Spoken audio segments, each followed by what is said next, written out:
Bab 29. Polisi gendut itu tidak bodoh. Tetap saja tidak masuk akal bahwa Ye Mo berani melepaskan tembakan di depan umum meskipun dia sudah mendapatkan bukti kejahatannya terlebih dahulu. Lagi pula, badan khusus biasa tidak diizinkan melakukan ini, tetapi pemuda di depannya ini melakukannya. Itu hanya bisa berarti bahwa latar belakangnya sangat kuat atau statusnya sangat kuat. Beberapa polisi itu pergi dengan cepat. Mereka bahkan membawa jenazah Doulin. Mereka datang dan pergi dengan sangat cepat. Zhang Jiayan tidak hanya menyadari bahwa Ye Mo bukanlah orang biasa, tetapi seluruh kereta juga mengetahuinya. Pada saat itu, seluruh kereta menjadi jauh lebih sunyi. Zhang Jiayan memiliki banyak pengalaman. Dia mengambil kembali barang-barangnya dan memberi hormat kepada Ye Mo dengan tinjunya. Tindakan saudara Ye benar-benar memuaskan. Merupakan kehormatan bagi saya untuk bertemu dengan Anda. Saya pikir saudara Ye adalah seorang pebisnis. Saya benar-benar buta. Jelas, Zhang Jiayan tahu bahwa ada beberapa orang yang memiliki izin untuk membunuh. Ye Mo tidak diragukan lagi salah satunya. Namun, dia tahu bahwa meskipun Ye Mo memiliki izin membunuh, dia tidak dapat membunuh di depan umum seperti ini. Itulah sebabnya dia mengatakan tindakan Ye Mo benar-benar memuaskan. Mereka yang memiliki izin membunuh adalah semua elit dari elit negara. Tidak mungkin mereka melakukan bisnis. Karena itu, dia mengira Ye Mo berbohong kepadanya sebelumnya. Ye Mo melambaikan tangannya, "Saudara Zhang, kamu terlalu memujiku. Sebenarnya, aku cukup menyukaimu yang membenci karakter jahat. Namun, aku tidak berbohong ketika aku mengatakan kepadamu bahwa aku akan pergi ke perbatasan untuk berbisnis. Aku benar-benar akan pergi. Meskipun aku memiliki senjata, itu hanya hubungan kerjasama." Kalimat sederhana Ye Mo menjatuhkan bom besar di hati Zhang Jiayan. Hubungan kerjasama. Siapa yang memiliki kemampuan untuk bekerja sama dengan suatu negara? Jika apa yang dikatakan Ye Mo benar, maka kekuatannya akan menjadi tidak masuk akal. Kakak dan adik Yuan masih belum sadar. Mereka masih kaget dan tidak percaya. Doulin yang sombong itu baru saja dibunuh oleh pemuda di hadapan mereka dengan begitu mudahnya. Meski begitu, pemuda itu masih tampak berbicara dengan santai. Pada saat ini, seorang pria gemuk berlari menghampiri dengan membawa surat izin Ye Mo. Di belakangnya mengikuti polisi gemuk itu. Polisi gemuk itu menghampiri Ye Mo dan memberi hormat sebelum mengembalikan dokumen Ye Mo dengan kedua tangannya. "Saya Kapten Kereta VK8977 ini, Wan Yutian. Instruktur Ye, ini dokumen Anda." Ye Mo mengambil dokumen itu dan meminta kartu penyimpanan Zhang Jiayan, lalu menyerahkannya kepada polisi gendut itu. "Ini adalah putusan Doulin. Semuanya sudah jelas. Serahkan ini ke kantor polisi Beijing. Katakan kepada mereka bahwa aku mengatakan ini. Mengenai masalah di Jingkou, aku akan menanyakannya lain kali saat aku kembali ke Beijing." "Baik." Zat terlarut dari kapten kereta gendut ini sangat memenuhi standar. "Baiklah, urusan di sini sudah selesai. Aku akan membawa pergi kedua kakak beradik itu." Putusan mereka sudah didengar oleh 3 polisi lainnya, kata Ye Mo dengan lugas. Melihat kapten membawa pergi beberapa polisi ini, Ye Mo menghela napas dan keinginannya untuk berkuasa semakin kuat. Ini adalah manfaat dari otoritas. Tanpa dokumen itu, tidak peduli seberapa kuatnya dia hanya bisa pergi setelah membunuh tetapi tidak bisa duduk di sini dengan aman dan tetap tidak melakukan hal-hal sesuai aturan. Meskipun dia tahu bahwa membawa pergi keduanya sangat melanggar aturan tetapi tidak ada yang mengatakan apapun. Pada saat ini, Yuan Meixiang menyadari apa yang sedang terjadi. Dia tidak menyangka keadaan akan berubah seperti itu dan tidak pernah menyangka bahwa dia akan bisa pergi tanpa cedera. Dalam kegembiraannya, dia hendak berlutut di hadapan Ye Mo sebagai tanda terima kasih. Ye Mo melambaikan tangannya, "Hanya sesuatu yang kecil, tidak perlu. Kudengar kamu lulusan akuntansi dan keuangan."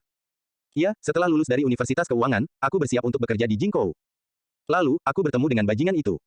Yuan Meixiang berbicara dan masih ada kecemasan di matanya. Ye Mo mengangguk, "Aku akan pergi untuk mengurus bisnis. Jika kamu tidak punya tempat yang lebih baik untuk dituju, maka bantu aku mengurus keuangan. Tentu saja, jika kamu punya tempat yang lebih baik untuk dituju atau perlu kembali, itu juga tidak masalah. Aku yakin mereka tidak akan berani mendatangimu lagi. Saya bersedia berbisnis dengan Anda, tetapi saudara saya harus sekolah. Untuk menemukan saya, dia telah membuang-buang waktu belajar selama 3 tahun. Nada bicara Yuan Meixiang dipenuhi rasa terima kasih kepada Ye Mo. "Baiklah, kalau begitu kamu bisa ikut dengan saudara Zhang mulai sekarang. Setelah aku bertemu Fang Nan, aku akan memikirkan apa yang harus kulakukan di masa depan. Sedangkan untuk saudaramu, dia bisa tinggal di Guilin dan bersekolah." Ye Mo senang karena dia merekrut beberapa orang di kereta. Meskipun dia tidak tahu seberapa hebat Yuan Meixiang, dia cukup menyetujui Zhang Jiayan. Di sebuah ruangan gelap di Guilin, Fang Nan masih terbaring di tempat tidur tetapi sekarang, hanya ada 3 anak buah yang tersisa. Selain Rock dan Xiao Tai yang setia padanya, ada Xiao Huo. Xiao Huo adalah orang yang bertemu Ye Mo di Beijing. "Kakak Nan, sudah beberapa bulan berlalu, tapi kakak Ye belum juga datang. Haruskah kita pindah tempat?" tanya Xiao Tai ragu-ragu. Rock dan Xiao Huo tidak ada di sana, hanya Xiao Tai yang ada di ruangan menjaga Fang Nan. Fang Nan mengerti perkataan Xiao Tai, karena dia tidak berani menunjukkan wajahnya di Guilin atau bahkan pergi ke rumah sakit. Ditambah lagi, dia tidak punya uang untuk pergi ke rumah sakit. Perkataan Xiao Tai berarti Ye Mo tidak akan datang dan tidak ingin Fang Nan terus menunggu. Fang Nan menggelengkan kepalanya, "Xiao Huo pergi ke dekat bandara setiap hari, dia pasti bisa menemukan kakak Ye. Aku percaya kakak Ye. Dia bukan orang biasa. Dia bilang dia akan datang dan membantuku, jadi dia akan melakukannya. Dia belum datang sekarang karena dia sangat sibuk." "Kakak Nan," Xiao Tai masih ingin mengatakan sesuatu tetapi dihentikan oleh Fang Nan. Fang Nan melambaikan tangannya dan berkata, "Xiao Tai, aku tahu apa maksudmu, tetapi aku tetap percaya pada kakak Ye. Hanya Kakak Ye yang bisa menyembuhkan kakiku dan kita akan memiliki masa depan hanya jika kita mengikuti Kakak Ye. Aku tidak akan berkata lebih banyak lagi. Aku telah melihat terlalu banyak orang, tetapi hanya Kakak Ye yang layak untuk kuikuti. Dia adalah pahlawan sejati. Baiklah, karena kamu Fang Nan menatapku seperti itu, aku, Yemo, akan memberimu panggungmu. Suara Yemo terdengar di pintu.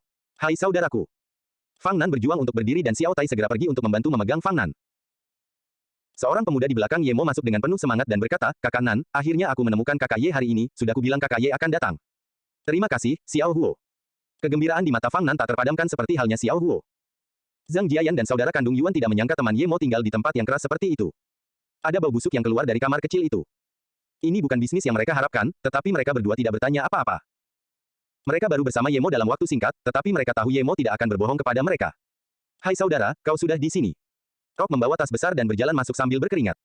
Melihat Yemo, dia juga sangat gembira dan terkejut. Mereka bersembunyi di sini dengan susah payah selama setengah tahun hanya untuk menunggu Yemo. Yemo mengangguk dan mengeluarkan sebuah kartu dan memberikannya kepada Zhang Jiayan dan berkata, ada sejumlah uang di sini. Ambillah sebagian dan sewalah rumah yang lebih baik. Kita akan bicara setelah kita pindah tempat. Zhang Jiayan tidak menyangka kartu yang diberikan Yemo kepadanya berisi beberapa juta. Melihat jumlah ini, dia terkejut. Sejujurnya, dia tidak pernah memiliki uang sebanyak itu. Dia tidak menyangka Yemo begitu mempercayainya. Memberikan beberapa juta kepadanya begitu saja tanpa khawatir dia melakukan sesuatu yang mencurigakan. Yemo memang seseorang yang layak untuk diajak berhubungan. Zhang Jiayan telah memutuskan, dia harus dekat dengan Yemo. Segalanya berjalan cepat dengan uang. Setelah pindah tempat, Yemo segera merawat kaki Fang Nan. Meskipun kakinya terluka parah dan harus diseret keluar untuk waktu yang lama, Yemo hanya membutuhkan waktu seminggu untuk menyembuhkannya.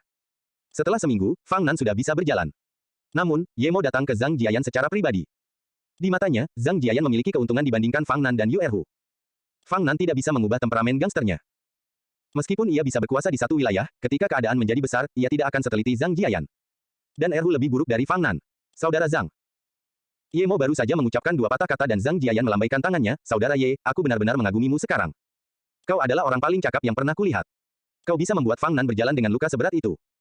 Sejujurnya, jika aku tidak melihatnya dengan mata kepalaku sendiri, aku tidak akan percaya. Jika kau menyetujuiku, panggil saja aku Jiayan. Baiklah, kalau begitu aku tidak akan bersikap sopan.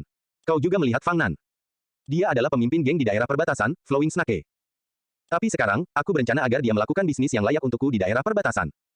Tentu saja, aku juga membutuhkan bantuanmu. Yemo melihat bahwa Zhang Jiayan bersikap terus terang dan dia juga bersikap terus terang. Zhang Jiayan segera berdiri dan berkata, segalanya memang harus seperti ini. Aku ikut denganmu karena aku ingin melakukan sesuatu bersamamu. Aku sudah pensiun dari militer, tetapi aku masih mampu secara fisik. Yemo menggelengkan kepalanya dan berkata, karena beberapa alasan, aku butuh banyak uang sekarang. Jadi aku perlu membangun kerajaan bisnis dan perusahaan listrik yang sangat besar. Ini baru permulaan. Kau tidak buruk dalam kungfu, tetapi dibandingkan dengan orang yang sangat kuat, kau masih jauh dari kata hebat. Aku punya metode kultivasi seni bela diri kuno di sini. Jika kau tertarik, kau bisa mempelajarinya atau mempelajarinya bersama Fang Nan dan anak buahnya. Yemo mengeluarkan metode kultivasi yang didapatnya setelah membunuh Zheng Chengfa. Meskipun tidak banyak berguna bagi Yemo, namun sangat berguna bagi Zhang Jiayan dan Fang Nan. Ini adalah rahasia seni bela diri kuno yang legendaris. Zhang Jiayan jelas tidak bodoh seperti Fang Nan. Begitu Yemo mengeluarkannya, dia tahu betapa pentingnya ini baginya. Setelah seminggu, kaki Fang Nan sudah hampir pulih sepenuhnya. Dia bahkan bisa berlatih beberapa gerakan dengan Zhang Jiayan. Wajah Yuan Meixiang juga semakin memerah dari hari ke hari. Yemo bersiap untuk membawa Fang Nan dan Zhang Jiayan ke Flowing Snake. Meninggalkan Xiao Huo dan saudara Yuan, Yemo membawa Fang Nan dan Zhang Jiayan serta yang lainnya ke Flowing Snake. Yemo juga tahu sedikit tentang mengapa Fang Nan dikeluarkan dari Flowing Snake. Xiao Huo sudah memberitahunya sebelumnya dan alasan utamanya adalah karena dia. Ning Qingsui pergi mencarinya dan untuk melindungi Ning Qingsui, Fang Nan berselisih dengan Si Wei. Kemudian ketika Qi Wanxing datang ke Flowing Snake, dia pergi dan memberi Si Wei pelajaran. Hal ini menyebabkan Fang Nan menderita. Dari mana datangnya geng amfibi? Siapa Si Wei? Bagaimana dia bisa membuat geng amfibi menyerangnya? Yemo memikirkan hal ini dan bertanya. Meskipun dia tidak bergaul dengan geng, dia telah mendengar tentang semua geng besar. Bagaimana mungkin dia tidak pernah mendengar tentang geng amfibi ini? Fang Nan berkata dengan cemas, geng amfibi adalah cabang dari Nanking. Mereka kuat dan tidak ada yang berani mengganggu mereka. Jika kau menyinggung geng amfibi, maka kematian adalah satu-satunya takdirmu. Kali ini, kita tidak akan mencari masalah dengan geng amfibi. Kita hanya perlu menendang Si Wei. Si Wei memiliki seorang saudara perempuan yang merupakan kekasih dari wakil ketua geng dari geng amfibi. Itulah sebabnya dia dapat memobilisasi geng amfibi. Tetapi sekarang, kudengar bahwa geng itu telah meninggalkan Nanking. Aku hanya tidak tahu apakah itu nyata atau salah. Begitu Fang Nan selesai berbicara, Zhang Jiayan mengerutkan kening, dan Yemo juga menghela napas. Fang Nan ini benar-benar bodoh. Apakah mereka akan membalas dendam dan segera meninggalkan Flowing Snake? Jika mereka tidak pergi, maka mereka akan menyinggung Si Wei lagi. Apakah saudara iparnya akan membiarkan Fang Nan pergi? Ye Mo tidak mengatakan apapun, tetapi Fang Nan segera terbangun dan berkata dengan nada gelisah, aku takut jika aku melakukan sesuatu pada si Wei itu, maka kakak iparnya akan datang lagi. Zhang Jiayan tersenyum dan berkata, itu sudah pasti. Saya sarankan kita membuat rencana jangka panjang jika kita tidak bisa membunuh mereka sekaligus. Meskipun dia tidak tahu seberapa kuat geng amfibi, Zhang Jiayan pernah mendengar nama besar Nanking. Dia tahu bahwa dengan kekuatan mereka, adalah omong kosong untuk bertarung dengan Nanking. Bukan karena dia takut mati. Dia perlu membujuk mereka agar tidak melakukan sesuatu yang tidak berguna. Geng amfibi dapat meninggalkan Nanking yang berarti mereka juga tidak mudah untuk dihadapi. Ye Mo tahu apa yang dipikirkan Zhang Jiayan dan tersenyum, Jiayan, jangan khawatir, yang lain takut pada Nanking tetapi mereka bukan ancaman bagiku. Dia bahkan tidak merasa terancam oleh Nanking. Seberapa besar kekuatan yang dimilikinya? Zhang Jiayan terkejut tetapi dia tetap memilih untuk mempercayai Ye Mo. Dari pengalamannya selama bertahun-tahun, dia merasa bahwa Ye Mo bukanlah tipe yang suka menggertak. Fang Nan sangat mengagumi Ye Mo. Meskipun dia tahu bahwa geng amfibi sulit untuk diganggu, reaksi pertamanya bukanlah balas dendam dari geng amfibi, tetapi sekarang setelah dia mengingat siapa dalam geng amfibi, dia merasa gelisah.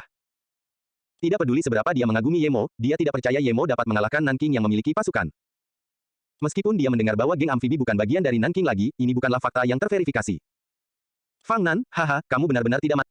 Kembali ke Flowing Snake lagi. Jika aku melepaskanmu hari ini, kamu adalah ayahku. Begitu Ye Mo melangkah ke kota Flowing Snake, terdengar suara yang sangat sombong.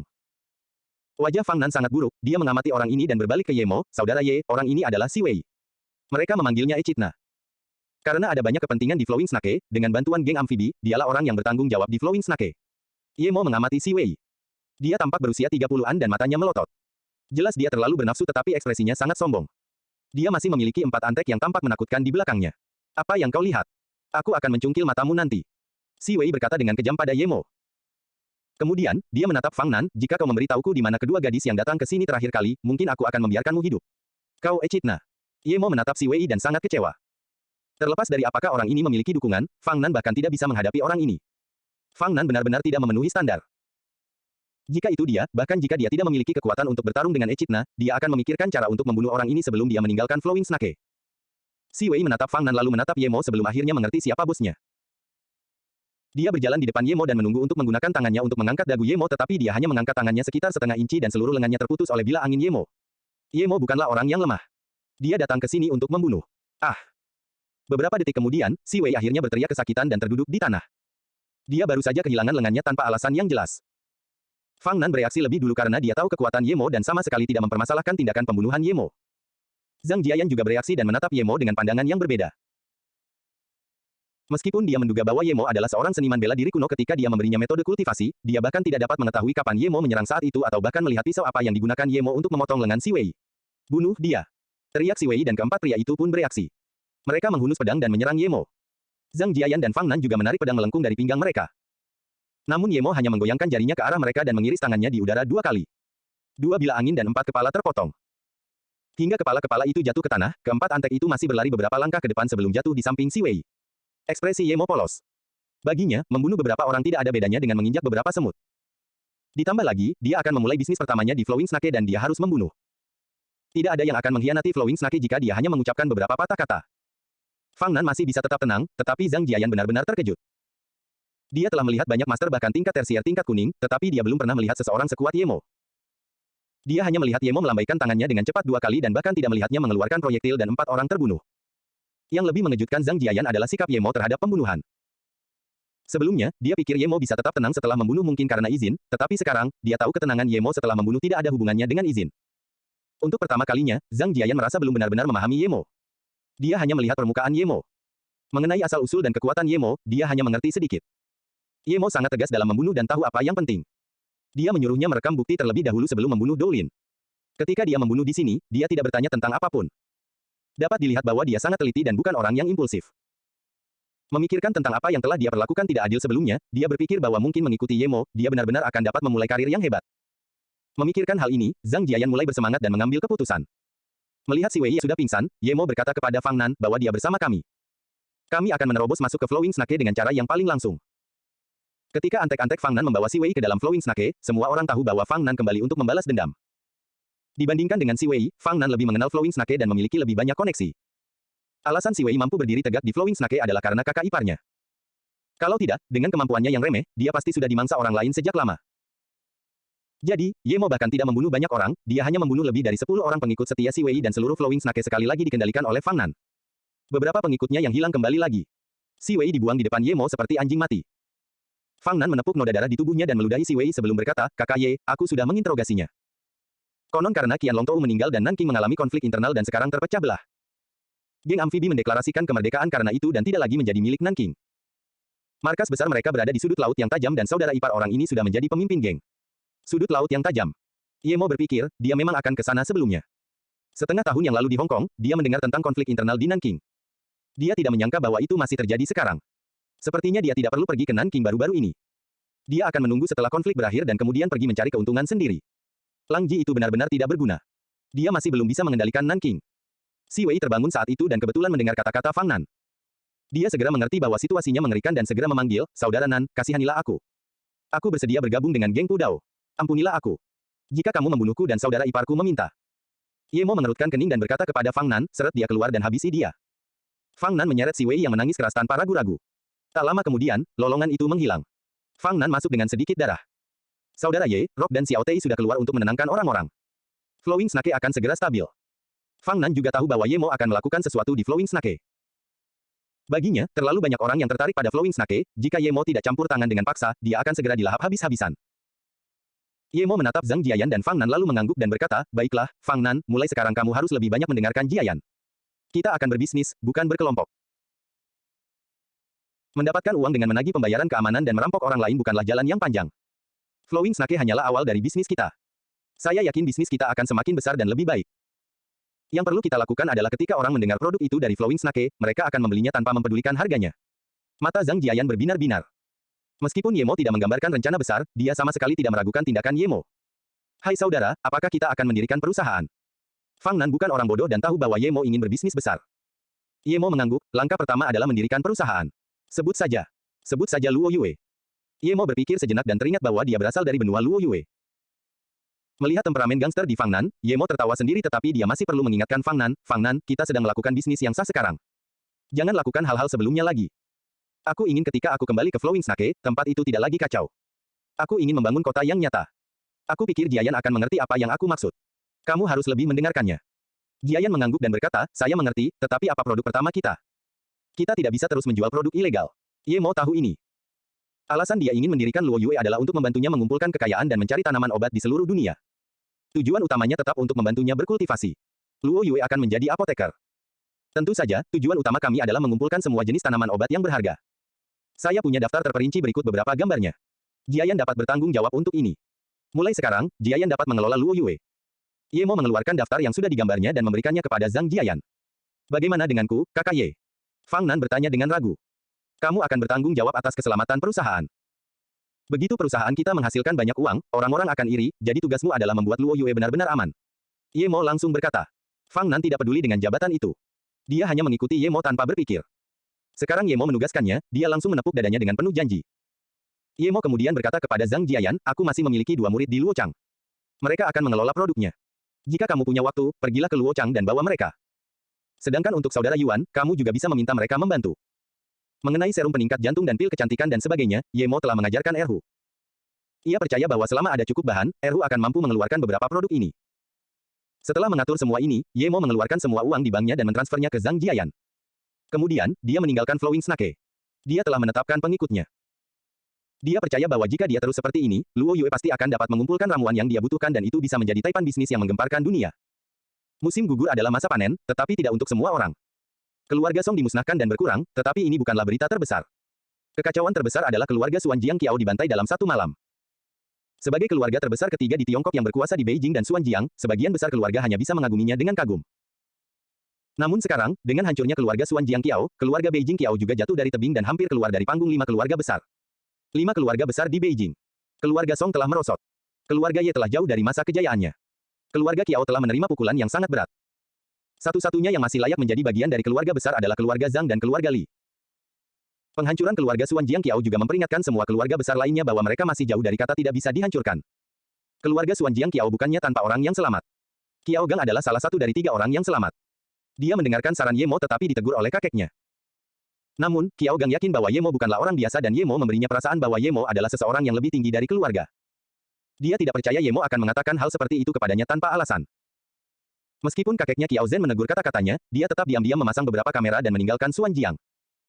Qiao Gang kembali ke Beijing dan menyampaikan apa yang dikatakan Ye Mo kepadanya kepada kakek keduanya, Qiao Xin. Qiao Xin mendengar bahwa itu adalah peringatan dari Ye Mo dan akan segera menghubungi Qiao Zhen, tetapi pada saat itu, dia mendapat berita tentang keluarga Xuan Jiang Qiao yang dimusnahkan. Ketika dia sampai di Xuan Jiang, dia menemukan bahwa semua pengawasan telah dihancurkan kecuali 3 kamera yang diam-diam diletakkan oleh Qiao Gang. Qiao Xin melihat catatan pengawasan yang diambil Qiao Gang dan menghela napas. Mereka yang memiliki kebijaksanaan besar dalam keluarga Qiao terlalu sedikit. Jika mereka dapat mendengarkan kata-kata Qiao Gang kali ini, keluarga Xuan Jiang Qiao tidak akan mengalami bencana besar seperti itu. Hanya ada 2 pria berpakaian hitam yang terekam. Mereka berdua tidak tinggi, tetapi ketika mereka membunuh orang-orang keluarga Qiao, mereka seperti setan. Meskipun kamera tidak menunjukkan semuanya, tetapi Qiao Xin tidak bisa menahan diri untuk tidak gemetar, orang-orang ini sangat kejam. Kakek kedua, kenapa? Kenapa mereka melakukan ini? Mereka bisa mengambil koral darah itu. Kenapa mereka masih membunuh semua orang? Mata Qiao Gang memerah. Dia tidak bisa mengerti. Qiao Xin menghela napas dan mematikan video, lalu menatap Qiao Gang cukup lama sebelum bertanya, bagaimana kamu tahu Ye Mo tidak melakukannya? Qiao Gang tercengang, dia tidak menyangka kakeknya akan menanyakan hal seperti itu, tetapi sesaat kemudian, dia langsung berkata, aku punya firasat bahwa dia bukan orang seperti itu.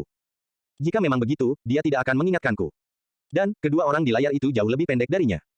Qiao Xin mengangguk, katakan padaku dengan tepat apa yang Ye Mo katakan kepadamu sebelumnya. Qiao Gang mengenang dan berkata, dia mengatakan kepadaku bahwa jika koral darah itu diambil oleh keluarga Cha, mereka akan baik-baik saja, tetapi jika keluarga lain mengambilnya, tidak akan ada hal baik yang dihasilkan. Dia juga mengatakan bahwa keluarga Cha adalah keluarga yang setengah tersembunyi dan dapat menghubungi sekte-sekte tersembunyi, lalu dia bertanya kepadaku di mana koral darah itu ditemukan. Qiao Xin tiba-tiba berdiri dan kemudian duduk perlahan setelah beberapa saat sambil bergumam pada dirinya sendiri, keluarga Cha sebenarnya adalah sekte yang setengah tersembunyi. Tidak heran ini terjadi. Keluarga Qiao kita tidak punya cara untuk membalas dendam atas hal ini, Kakek kedua, mari kita serahkan rekaman itu ke polisi. Qiao Gang belum selesai bicara dan disela oleh Qiao Xin. Xiao Gang, jangan sebut-sebut lagi soal rekaman dan keluarga Cha, oke? Kalau keluarga Cha benar-benar keluarga yang setengah tersembunyi, maka menyebarkan rekaman itu sama saja dengan bunuh diri. Mereka punya kekuatan untuk memusnahkan cabang keluarga kita di Beijing juga. Qiao Xin berkata dengan sangat serius. Geng Qiao tercengang lalu berkata setelah beberapa saat, kakek kedua, apakah kita akan membiarkannya begitu saja? Biarkan saja. Qiao Xin bergumam dan menatap Xiao Gang, apakah kamu tahu keluarga mana yang sebenarnya merupakan keluarga terbesar di Tiongkok? Sebelum Qiao Gang sempat menjawab, ia melanjutkan, terkadang, kebesaran sebuah keluarga bukan hanya tentang kekuatan politik. Keluarga terbesar di Tiongkok sebenarnya adalah keluarga Zhang. Konon, keluarga Zhang memiliki majikan yang sangat hebat, tetapi majikan itu tidak pernah mendatangi keluarga Zhang sehingga orang-orang perlahan melupakannya. Dan keluarga kedua yang sebenarnya adalah keluarga Song. Keluarga Song menyembunyikan kekuatan mereka dengan sangat baik. Orang-orang mungkin menebak tentang guru yang paling hebat dalam keluarga Zhang, tetapi keluarga Song jelas memiliki guru tingkat kuning dan bukan hanya satu. Meskipun keluarga Qiao kita berada di peringkat ketiga, tetapi pada kenyataannya, kita mungkin yang terakhir dari 5 keluarga besar. Mengapa kakek berkata begitu? Qiao Gang bingung. Qiao Xin menggelengkan kepalanya dan mendesah, keluarga Song dan Ye telah berkonflik selama bertahun-tahun, tetapi keluarga Song tidak melakukan apapun terhadap keluarga Ye. Tahukah kamu mengapa? Itu karena keluarga Ye memiliki pembantu yang sangat kuat bernama Huang Yue. Pedang panjangnya tak terkalahkan. Namun, keluarga Ye menghancurkan diri mereka sendiri dengan menendang Ye Mo dan ini hampir mengakibatkan kehancuran keluarga. Jika bukan karena keluarga Song juga menyinggung Ye Mo, mungkin tidak akan ada keluarga Ye di Beijing. Mereka pasti sudah lama dimangsa oleh keluarga Song. Kemudian, Qiao Xin menatap Qiao Gang dan bertanya, Xiao Gang, apakah kamu mengerti apa yang baru saja aku katakan? Qiao Gang sangat cerdas. Meskipun dia berasal dari keluarga besar, dia tidak memiliki temperamen generasi kedua yang kaya seperti biasanya. Dia segera mengerti apa yang dikatakan Qiao Xin tetapi bertanya dengan bingung, kakek kedua, maksudmu keluarga Ye dan keluarga Song sama-sama lebih kuat dari keluarga Qiao kita tetapi mereka semua telah menurun karena saudara Ye. Geng Qiao mengangguk puas, tidak buruk, aku sangat senang kau memiliki pengertian seperti itu. Ye Mo pernah memberitahumu sebelumnya bahwa jika keluarga Qiao memberikan koral darah kepadanya, mereka akan baik-baik saja. Dia bahkan tidak peduli dengan orang-orang Earthfin. Dan dia masih bisa memusnahkan keluarga Song dengan semua rencana licik yang mereka miliki. Ini semua berarti bahwa dia jauh lebih kuat dari apa yang dia katakan dan lakukan. Jadi, Ye Mo adalah orang yang menenangkan. Kakek kedua. Qiao Gang tampaknya mengerti apa maksud Qiao Xin, tetapi dia masih terkejut. Bagaimanapun, Ye Mo hanyalah seorang lajang, tetapi keluarga Qiao-nya adalah seluruh keluarga. Qiao Xin menggelengkan kepalanya dan melanjutkan, setelah balapan itu, aku juga memeriksa rekamannya. Keluarga Cha adalah yang terakhir tetapi kedua mobil mereka meledak. Apakah menurutmu ini kebetulan? Jika aku tidak salah, maka itu pasti terkait dengan Ye Mo. Aku tidak tahu komplikasi yang sebenarnya tetapi keluarga Qiao dan keluarga Cha sudah membentuk permusuhan yang dalam. Dan, keluarga Cha sebenarnya adalah keluarga yang setengah tersembunyi. Jadi jika keluarga Qiao ingin membalas dendam, kita hanya bisa melakukannya melalui Ye Mo. Qiao Gang segera mengerti dan berkata, kakek kedua, kamu ingin aku menemukan Ye Mo. Memang, kita punya musuh bersama dan selain dia, tidak ada orang lain yang bisa membantu keluarga Qiao kita. Tentu saja, kita bisa duduk di sini dan menunggu. Meskipun kita tidak bisa menyerahkan rekaman ini ke polisi, kita bisa pergi mencari Jenderal Han Zexin. Dia bisa membantu kita. Dan dia pasti tidak akan membiarkan ini begitu saja. Sekarang, tinggalkan Beijing dan segera temukan Ye Mo. Kamu tidak perlu khawatir tentang hal-hal di sini. Kata Qiao Xin. Di daerah Laut Sudut Tajam, geng amfibi adalah yang berkuasa. Tidak ada yang berani mengatakan apapun kepada mereka. Mereka berada di perbatasan dan setelah baru-baru ini meninggalkan Nanking, mereka menjadi semakin kuat. Karena Nanking tidak mampu mengurus dirinya sendiri, geng amfibi telah sepenuhnya mengendalikan perdagangan perbatasan. Ketika Ye Mo tiba di sudut laut yang tajam, pemimpin geng, Wang Jiu, memiliki wajah penuh niat membunuh yang mengamuk. Wang Jiu membunuh pemimpin geng Guo Quan setengah tahun yang lalu dan mendeklarasikan kemerdekaan dari Nanking. Dengan keadaan Nanking, mereka bahkan tidak melakukan apapun terhadap geng amfibi. Jadi sekarang, geng amfibi tumbuh dengan mantap dan Wang Jiu berkuasa. Di samping Wang Jiu ada seorang wanita berdada besar yang sedang menggosok matanya dan menangis. Siapapun yang membunuh Si Wei, aku akan membuatnya mati tanpa mayat utuh. Aku akan memusnahkan seluruh keluarganya dan memotong kulitnya inci demi inci dan memberikannya pada anjing. Menghadapi wanita di sampingnya, Wang Jiu semakin marah. Kemudian, dia menghela napas berat dan mengeluarkan pistol dan membantingnya di atas meja, selidik. Jika itu adalah Dewa Surga, aku tidak akan membiarkannya pergi. Chen Er, sebagian besar saudara kita ada di sini, bawa beberapa saudara dan segera menuju ke Flowing Snake. Ada 50 hingga 60 orang di aula dan di tengahnya ada seorang pria yang diikat. Tepatnya, pria itu tidak diikat, tetapi dipaku. Semua ligamennya dipaku ke balok kayu. Kepalanya terkulai dan tidak diketahui apakah dia masih hidup atau sudah meninggal. Ketika Ye Mo tiba di Laut Shark Corner, dia juga dikejutkan oleh geng amfibi. Markas besarnya dibuat hampir seperti Hotel Bintang 5, penuh dengan dekorasi mewah di mana-mana. Mungkin beberapa tahun kemudian, geng amfibi dapat memulai kawasan bisnis. Bang, Ye Mo menendang pintu ruang pertemuan terbesar geng amfibi. Melihat Wang Jiu yang bahkan belum bereaksi dan mencibir, kamu adalah pemimpin geng amfibi. Kamu tidak perlu mencariku. Aku sudah datang. Wang Jiu tertegun sejenak lalu berkata, berani sekali kau membunuh Si Wei. Berani sekali kau menunjukkan wajahmu. Jangan bunuh dia. Tangkap dia dulu. Aku akan mengajarinya siapa bos sebenarnya di sini. Sebelum Wang Jiu selesai berbicara, beberapa pria bertato besar sudah menyerbu sementara Wang Jiu menatap dingin ke arah Ye Mo dan mencibir, kau belajar kungfu selama beberapa hari dan kau pikir kau bisa melakukan sesuatu. Aku akan membuatmu membayar biaya sekolah hari ini dan memberimu rasa seperti apa rasanya dipaku ke kayu. Siapa penjaga hari ini, dia berani membiarkannya. Wang Jiu tiba-tiba berhenti dan menatap ke tengah ruangan dengan mulut menganga karena terkejut. Keempat pria yang menyerang itu sudah kehilangan akal. Kau. Wang Jiu menatap Ye Mo dengan kaget dan tidak dapat bereaksi dalam waktu lama. Hanya dalam beberapa detik, keempat anteknya kehilangan akal. Bunuh dia. Wang Jiu segera mengerti apa yang terjadi dan berteriak sambil melepaskan tembakan dengan senjatanya ke arah Ye Mo. Ye Mo mencibir dan meraih peluru yang ditembakkan Wang Jiu sambil melemparkannya ke belakang. Peluru itu menembus pergelangan tangan Wang Jiu dan senjatanya jatuh ke lantai. Pada saat ini, puluhan anggota geng telah mengepung Ye Mo. Ye Mo tiba-tiba berputar dan mulai melayang di udara. Pada saat yang sama, kedua tangannya terus mengeluarkan bila angin dengan beberapa bola api. Darah berhamburan kemana-mana dan seluruh ruangan bagaikan neraka. Wang Jiu benar-benar linglung. Dia sudah lupa bahwa pergelangan tangannya tertembak dan lupa bahwa Ye Mo menerima pelurunya dengan tangan kosong. Bagaimana orang seperti itu bisa ada di dunia? Apakah dia manusia? Membunuh orang dengan cara seperti ini. Dan bola api. Pengendalian angin Ye Mo hanya bisa bertahan beberapa menit, tetapi setelah beberapa menit, dia mendarat di depan Wang Jiu. Anggota geng di ruang rapat semuanya telah menjadi mayat, sebagian besar dari mereka telah berubah menjadi abu. Kau. Mulut Wang Jiu kering saat dia menunjuk Ye Mo dengan gemetar. Adegan macam apa yang belum pernah dia lihat. Tapi tidak seperti ini. Mereka yang mengenal Wang Jiu semuanya memanggilnya iblis pembantai. Mereka semua mengatakan mereka lebih suka menyinggung Hades daripada Wang Jiu dari geng amfibi, tetapi hari ini, dia akhirnya mengerti apa sebenarnya iblis pembantai itu. Kamu ketua geng Wang. Kamu bilang kamu ingin membunuh seluruh keluargaku, jadi aku datang ke sini lebih dulu. Ye Mo menendang Wang Jiu dari kursinya dan kemudian menendang wanita yang pingsan itu keluar. Kemudian, dia duduk. Kakak, ini salah paham. Mulai hari ini, aku bawahanmu. Jika kau menyuruhku pergi ke timur, aku tidak akan pergi ke barat. Wang Jiu tiba-tiba merasa kedinginan, tidak peduli dengan banyaknya mayat berlumuran darah di sebelahnya. Arg. Pada saat itu, wanita itu telah terbangun dan ketika melihat banyak sekali tubuh di sekelilingnya, dia langsung berteriak. Wang Jiu mengeluarkan belati dan menusukkannya ke tenggorokan wanita itu, lalu segera berkata, wanita jalang inilah yang menipuku untuk menyerang kakak laki-laki. Aku membunuhnya. Kakak laki-laki. Saat berbicara, gigi Wang Jiu tak kuasa menahan gemetar. Ia tak pernah menyangka suatu hari ia akan terbunuh saat ia membunuh. Ia bisa saja acuh tak acuh terhadap hidup dan mati orang lain, tetapi ia menganggap hidupnya sendiri sangat penting. Kudengar kau mengatakan bahwa kau akan menancapkan paku itu padaku. Ye Mo menunjuk ke arah pria yang tertancap paku itu dan berkata dengan jelas. Salah paham, kakak. Ini semua salah paham, aku. Wang Jiu tidak bisa lagi menahan rasa takut di hatinya. Dia tiba-tiba mengerti maksud Ye Mo. Ye Mo mencibir dan berjalan ke arah pria yang terpaku itu. Dia mengangkat tangannya dan beberapa paku logam jatuh di tangannya. Dia dengan santai melemparkan pria yang tak sadarkan diri itu ke samping dan menendang Wang Jiu. Wang Jiu kebetulan menabrak balok kayu dan keempat paku Ye Mo melesat dengan sempurna ke keempat ligamen Wang Jiu. Ah! Wang Jiu yang telah membunuh begitu banyak orang benar-benar jatuh pingsan. Balok kayu yang ia desain telah dipaku oleh banyak orang, tetapi hari ini, itu adalah dirinya sendiri. Melihat Wang Jiu yang pingsan, Ye Mo melemparkan bilah angin lagi dan kepalanya terpotong setengah. Kepalanya terbenam di balok kayu. Ye Mo menatap pria yang diselamatkannya dan memberinya beberapa pil sambil menggunakan Qi untuk mengobatinya sedikit sebelum meninggalkannya di sana. Kalau dia hanya mencari masalah dengan Wang Jiu, maka dia bisa pergi sekarang. Akan tetapi, dia punya perusahaan di Flowing Snake jadi dia harus membasmi geng amfibi sampai ke akar-akarnya. Ye Mo memindai indera rohnya. Ada gangster amfibi di sekitar yang berisik dan penuh nafsu. Ketika indera rohnya memindai ke ruang bawah tanah yang berjarak puluhan meter, dia benar-benar marah. Ruang bawah tanah itu seperti rumah pemotongan hewan, banyak mayat hanya diketuk bersama-sama. Pada saat ini, pria yang diselamatkan Ye Mo telah terbangun dan dia bahkan tidak melihat ke arah Ye Mo sebelum berkata, geng amfibi sedang melakukan perdagangan manusia dan menjual organ. Namun, dia baru saja mengatakan itu dan pingsan lagi. Terlalu mudah bagi Wang Jiu untuk mati seperti itu. Ye Mo tidak melanjutkan pencariannya. Dia keluar dari ruang pertemuan dan mulai membantai. Ini adalah pertama kalinya dalam hidupnya dia membunuh orang dengan begitu kejam. Sekitar 200 gangster amfibi, tidak ada satupun yang lolos. Mereka semua dibunuh oleh Ye Mo. Setelah ini, Ye Mo akhirnya merasa lega.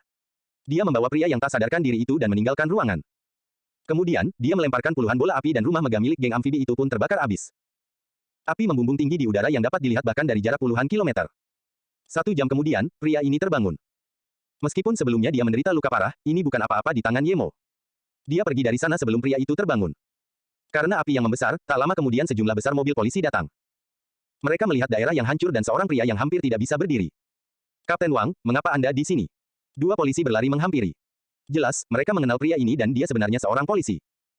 Geng amfibi penuh dengan dosa dan ketika aku sedang mencari bukti, aku ditemukan oleh anak buah Wang Jiu. Aku hampir kehilangan nyawaku tetapi seseorang tampaknya telah menyelamatkanku. Adapun siapa, aku tidak melihat dengan jelas. Laporkan hal ini segera dan segera buru para gangster amfibi. Pria itu melihat timnya di sini dan akhirnya merasa lega. Geng amfibi Shark Sea Corner berhasil dicinduk polisi sekaligus dan karena para buronan tidak tahu harus kemana, mereka membakar markas mereka. Tentu saja, ini adalah pernyataan resmi. Geng amfibi menguasai daerah perbatasan dan tidak ada yang berani mengaturnya. Mereka berasal dari Nanking sehingga mereka melakukan berbagai hal dengan gaya Nanking. Markas besar mereka dibangun seperti markas besar Nanking, di tepi laut yang bagus untuk menyerang atau bertahan. Jadi, sangat sulit untuk memusnahkan geng amfibi. Namun akhirnya, mereka bertemu dengan seseorang yang tangguh dan dibantai habis dalam 1 malam. Hampir 200 anggota geng tetapi tidak ada yang tersisa. Tidak ada yang berani berbicara tentang orang yang memusnahkan geng amfibi. Begitulah cerita di antara warga. Tidak peduli apapun, penghancuran geng amfibi adalah hal yang paling dahsyat selain pemusnahan keluarga Suan Jiang Qiao. Yang berbeda adalah pemusnahan geng amfibi adalah sesuatu yang membuat semua orang merasa gembira. Ye Mo berdiri di sana menyaksikan polisi mengambil semua barang bukti yang terlewatkan. Dengan bantuan pria itu, mereka pergi ke markas besar geng amfibi untuk mencari bukti. Dia tidak bisa menahan diri untuk tidak mendesah. Dia tidak menyangka pria yang diselamatkannya adalah polisi. Ia sangat mengagumi keberanian polisi ini, berani masuk ke geng amfibi sendiri untuk mencari bukti. Ini bukan sesuatu yang berani dilakukan polisi biasa. Tampaknya selain yang korup, ada juga orang-orang berdarah panas di kepolisian. Namun, kekuatannya terlalu lemah, bahkan belum mencapai level kuning. Ye Mo tidak memiliki kesan yang baik terhadap kebanyakan polisi, tetapi ini adalah pengecualian. Dia ingat pertama kali dia bertemu dengan seorang polisi, dia ditipu oleh Huang Su dan ditahan. Su Jingwen lah yang akhirnya membebaskannya. Su Jingwen, saat Ye Mo memikirkan Su Jingwen, hatinya terasa hangat. Su Jingwen adalah salah satu dari sedikit teman yang dimilikinya. Selain Xi Xiu, satu-satunya temannya di Ninghai adalah Su Jingwen. Dia bertanya-tanya bagaimana keadaannya sekarang. Namun, mereka hanya berteman. Dia pergi ke Ninghai beberapa kali tetapi dia tidak punya niat untuk menemuinya. Su Jingwen cukup gelisah saat ini. Dia benar-benar tidak punya perasaan apapun terhadap Xie Weizeng, tetapi dia tidak bisa sepenuhnya menolaknya. Bagaimanapun, mereka tumbuh bersama dan ibunya cukup bahagia dengan Weizeng. Terkadang, Su Jingwen bahkan berpikir bahwa dia mungkin juga harus menurutinya, tetapi berpikir bahwa dia akan tinggal bersamanya selama sisa hidupnya, dia tidak lagi memiliki keberanian untuk menerimanya. Dia memikirkan Ning Qingsui dan dia benar-benar ingin bertanya bagaimana hubungannya dengan Ye Mo. Memikirkan hal itu setelah datang ke hari ulang tahunnya, Ye Mo tidak pernah datang menemuinya lagi dan Su Jingwen tidak dapat menahan perasaan kecewa. Namun yang tidak disangkanya adalah ketika dia datang ke tempat Ning Qingsui, dia mendapati bahwa Ning Qingsui telah meninggalkan Ninghai. Dia benar-benar tidak mengerti hal ini. Dia tahu bahwa alasan Ning Qingsui tetap tinggal di Ninghai adalah karena Ye Mo. Su Jingwen tidak begitu percaya bahwa Ning Qingsui kehilangan ingatannya selama setahun. Su Jingwen mengeluarkan 2 gelang yang diberikan Ye Mo padanya. Satu diberikan oleh Ning Qingsui dan satu lagi diberikan oleh Ye Mo saat ulang tahunnya. Gelang yang diberikan Ye Mo hanya memiliki 2 manik-manik tersisa, tetapi dia memiliki firasat bahwa gelang kasar dengan 2 manik-manik itu lebih berharga daripada gelang indah yang diberikan Ning Qingsui padanya kemudian meskipun keduanya berasal dari Ye Mo.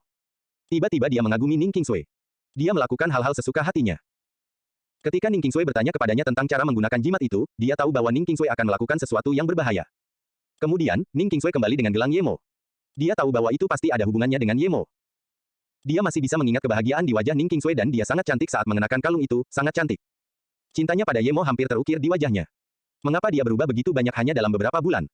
Dia meninggalkan Ning Hai tanpa sepatah kata pun kepada negara Yu. Bisakah dia benar-benar mengesampingkan cinta seperti itu? Su Jingwen merasakan gelang dua manik-manik itu dan tiba-tiba teringat saat Ye Mo berdansa dengannya. Sepertinya aku punya perasaan yang berbeda padanya. Su Jingwen bergumam tetapi segera menggelengkan kepalanya. Tidak, itu karena dia menyelamatkan nyawa ibuku. Memikirkan hal ini, Su Jingwen mengerutkan kening. Itu juga tidak benar. Ketika dia membawanya keluar dari kantor polisi dan mengajaknya berdansa dengannya, dia tidak tahu bahwa Ye Mo adalah master mantra saat itu. Dia bahkan hanya membiarkan Ye Mo duduk di mobilnya dan sepupunya marah karenanya. Apa itu? Dia bertanya-tanya bagaimana keadaan Ye Mo. Memikirkan hal ini, Su Jingwen tiba-tiba memiliki keinginan yang tak tertahankan dan menelepon Li Mumei. Mumei, aku Jingun. Mehaem, aku baik-baik saja. Apakah King Sui kembali ke negara bagian Yu? Kenapa? Su Jingwen merasakan perasaan aneh ini saat dia mendengarkan Li Mumei. Mumei, kamu bilang Ye Mo pergi mencari King Sui. Apa yang terjadi? Suara Su Jingwen menjadi putus asa dan bernada khawatir. Mungkin di dalam hatinya, Ye Mo bukan hanya penyelamat ibunya tetapi juga temannya. Ku dengar dia melompat dari gedung dan memuntahkan darah. Tidak ada kabar tentangnya setelah itu. Li Mumei mendesah dan berkata dengan nada aneh. Terkadang, dia lebih suka King Sui tidak kehilangan ingatannya. Dengan begitu, dia memiliki lebih banyak emosi manusia. Namun sekarang, Ning King Sui kembali menjadi wanita cantik yang acuh tak acuh di Beijing. Apa? Lompat dari gedung. Su Jingwen hampir menjatuhkan ponselnya ke tanah. Li Mumei segera menjelaskan, tidak, Ye Mo cukup kuat. Ye Mo baru saja melompat keluar jendela, tetapi dia mungkin memanjat pipa sehingga dia baik-baik saja. Ngomong-ngomong, Jingwen, mengapa kamu bertanya tentang Ye Mo? Su Jingwen akhirnya merasa lega dan mendengar pertanyaan Li Mumei, dia menjelaskan dengan terbata-bata, oh, kupikir dia benar-benar melompat dari gedung. Tidak apa-apa, sampaikan salamku pada King Sui saja. Li Mumei menutup telepon dengan ragu. Mengenai menyapa King Sui untuk Jingwen, tidak usah dipikirkan. King Sui dan Jingwen hanya saling mengenal dengan baik dalam ingatan King Sui yang hilang. Memikirkan hal ini, Li Mumei tiba-tiba menggoyangkan tangannya dan hampir menjatuhkan ponselnya ke tanah. Dia tiba-tiba teringat bahwa Ning King Sui tidak kehilangan ingatannya selama 1 tahun, tetapi semua yang terjadi antara dirinya dan Ye Mo. Mengapa seperti ini? Ini terlalu kebetulan. Su Jingwen meletakkan teleponnya. Tiba-tiba dia merasa Ning King Sui terlalu jahat. Bagaimana dia bisa membiarkan Ye Mo melompat? Apapun yang terjadi, dia tidak boleh membuat Ye Mo marah sampai muntah darah. Dia tidak tahu bagaimana keadaan Ye Mo sekarang dan mulai mengkhawatirkannya. Jika dia bisa menemukan Ye Mo sekarang, mungkin dia akan pergi ke Ye Mo dan menghiburnya. Konon katanya setelah putus cinta, tubuh dan hati akan sangat lelah. Dia tidak tahu apakah Ye Mo akan seperti itu. Apakah dia akan melakukan hal bodoh? Su Jingwen mulai semakin khawatir tetapi dia tahu dia tidak akan bisa menemukan Ye Mo. Tidak, dia akan mengesampingkan masalah dengan Xie Weizeng dan bertanya tentang Ye Mo. Dia bukan hanya temannya tetapi juga penyelamat ibunya. Bahkan ibunya tidak akan mengatakan apapun tentang itu. Ye Mo berdiri di tepi pantai di sudut laut yang tajam. Ini seharusnya menjadi tempat wisata yang sangat populer, tetapi setelah geng amfibi datang ke sini, tempat ini menjadi kota hantu. Para tuan muda yang suka balapan juga bermain di sini karena tempat ini luas dan kosong. Masih ada beberapa kapal yang diparkir di dermaga kecil. Mungkin milik geng amfibi dan beberapa jet ski. Ye Mo melihat arah pasang surut dan mencari minyak di dekatnya. Tangki minyak besar itu tidak muat di dalam cincinnya, tetapi dia tidak ingin menaruh benda-benda seperti itu di dalam cincinnya. Jadi, dia hanya bisa menarik perahu kecil di belakang jet ski. Dia tahu bahwa menemukan koral darah itu tidak bisa dilakukan dalam 1 hari. Setelah semua persiapan selesai, Ye Mo kemudian berangkat dengan jet ski dan mulai mencari ke arah pasang surut. Dia percaya bahwa jika ada koral darah, tidak akan hanya ada satu. Ye Mo memutuskan untuk menghabiskan waktu sebulan untuk mencari koral darah. Meskipun dia memiliki bunga biru dan rumput daun biru, butuh waktu lama untuk tumbuh dan dia memberikannya kepada Tang Beiwei. Jika dia dapat menemukan koral darah yang lain, tidak akan butuh waktu lama baginya untuk menerobos tahap ketiga pengumpulan Qi. Ye Mo tahu bahwa koral darah tidak akan tumbuh sendirian di pantai, jadi pada hari pertama, ia mengendarai. Meskipun indera spiritualnya dapat memindai hingga 150 meter di darat, tetapi di laut, indera spiritualnya hanya dapat mencapai 50 meter. Namun, 50 meter ini sudah cukup bagi Ye Mo. Wilayah laut dengan koral darah akan memiliki kepadatan roh yang sedikit lebih tinggi. Meskipun Ye Mo tahu bahwa ini bukanlah faktor penilaian yang sepenuhnya akurat untuk koral darah, ia tidak memiliki cara yang lebih baik untuk menemukannya. Setelah sehari, Ye Mo tidak menemukan apapun, tetapi jet ski ini membakar oli dengan sangat cepat. 2 kartrit olinya tidak akan cukup untuk waktu yang lama. Pada hari ke-6, Ye Mo menghabiskan 1 kartrit minyak dan masih belum menemukan tanda-tanda karang darah. Ye Mo berpikir apakah dia melihat ke tempat yang salah ketika dia melihat sebuah pulau kecil yang tak berpenghuni. Mungkin lebih tepat untuk menyebut pulau ini sebagai kawasan karang besar. Luasnya hanya 20 hektar. Ye Mo menatap pulau ini dan merasakan sesuatu yang familiar. Dia langsung teringat di mana dia melihat ini. Itu adalah peta laut dari kotak giok yang diberikan kepadanya oleh Guo Taiming. Memikirkan hal ini, Ye Mo tidak ragu-ragu dan mengeluarkan peta laut. Memang, pulau itu persis sama dengan yang ada di peta. Namun, pulau itu hanya satu penanda di peta. Selain pulau itu, ada juga garis penanda perak yang memanjang jauh ke dalam laut. Ye Mo mengikuti tanda itu dan melihat. Menurut rasionya, dia mungkin tidak dapat mencapai sana bahkan dalam waktu beberapa bulan dengan kecepatannya saat ini. Karena penanda berikutnya tidak lagi berada di teluk tetapi di luar lautan. Masih ada penanda di luar teluk dan berada di Samudra Hindia. Itu bahkan bukan titik terakhir. Titik terakhir berada di Samudra Antartika. Yang tidak dipahami Yemo adalah, karena ini adalah peta laut, mengapa tidak menandai titik terakhir di Samudra Antartika saja? Mengapa menandainya titik demi titik? Jika dia tidak melihat pulau ini secara kebetulan, dia mungkin tidak akan dapat menemukannya. Menurut peta laut ini, dimulai dari pulau ini, dia akhirnya akan menemukan tujuan akhirnya. Namun, peta ini membuat Yemo sangat bingung. Tidak peduli apa yang ingin dilakukan orang yang meninggalkan peta itu, dia tidak akan bisa sampai di sana dengan jet ski ini. Dia datang untuk mencari karang darah dan pulau itu benar-benar kebetulan. Yemo berpikir, apakah pulau ini terhubung dengan karang darah yang ingin dia temukan atau apakah peta ini terkait dengan karang darah. Dia tahu bahwa tidak ada gunanya terus mencari, jadi Yemo tidak melanjutkannya. Bahkan jika dia harus melanjutkannya, dia harus menunggu sampai kekuatan ekonominya cukup sehingga dia dapat membeli kapal besar untuk menemukannya. Atau, cara yang lebih sederhana adalah berkultivasi hingga tingkat pengumpulan Qi 4 dan terbang dengan pedang terbangnya. Karena dia sudah datang ke sini, apapun yang terjadi, Yemo akan melihatnya.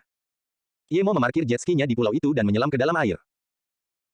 Yemo terjatuh dan tekanan meningkat tetapi bahkan saat Yemo berada di stadium 2, tekanan ini tidak membuatnya khawatir, apalagi sekarang dia sudah berada di stadium 3. Semakin jauh Yemo berjalan, semakin ia merasa pulau itu berbentuk seperti angka 8. Indra spiritualnya dapat memindai seluruh dasar air. Yemo mengelilingi pulau itu, tetapi tidak menemukan sesuatu yang mencurigakan, juga tidak menemukan tanda-tanda karang darah. Tampaknya ini hanyalah pulau biasa. Peta yang hanya berisi pulau biasa. Yemo benar-benar tidak mengerti. Dia tidak ingin menyerah dan terus berkeliling pulau, tetapi memang tidak ada yang istimewa.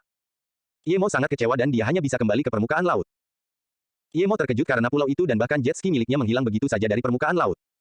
Bahkan Yemo yang merupakan seorang kultivator pun merinding. Mungkin ini hal yang wajar di alam kultivasi tetapi tidak di bumi. Dia baru saja menyelam ke dalam air dari sini. Bagaimana pulau itu tiba-tiba menghilang?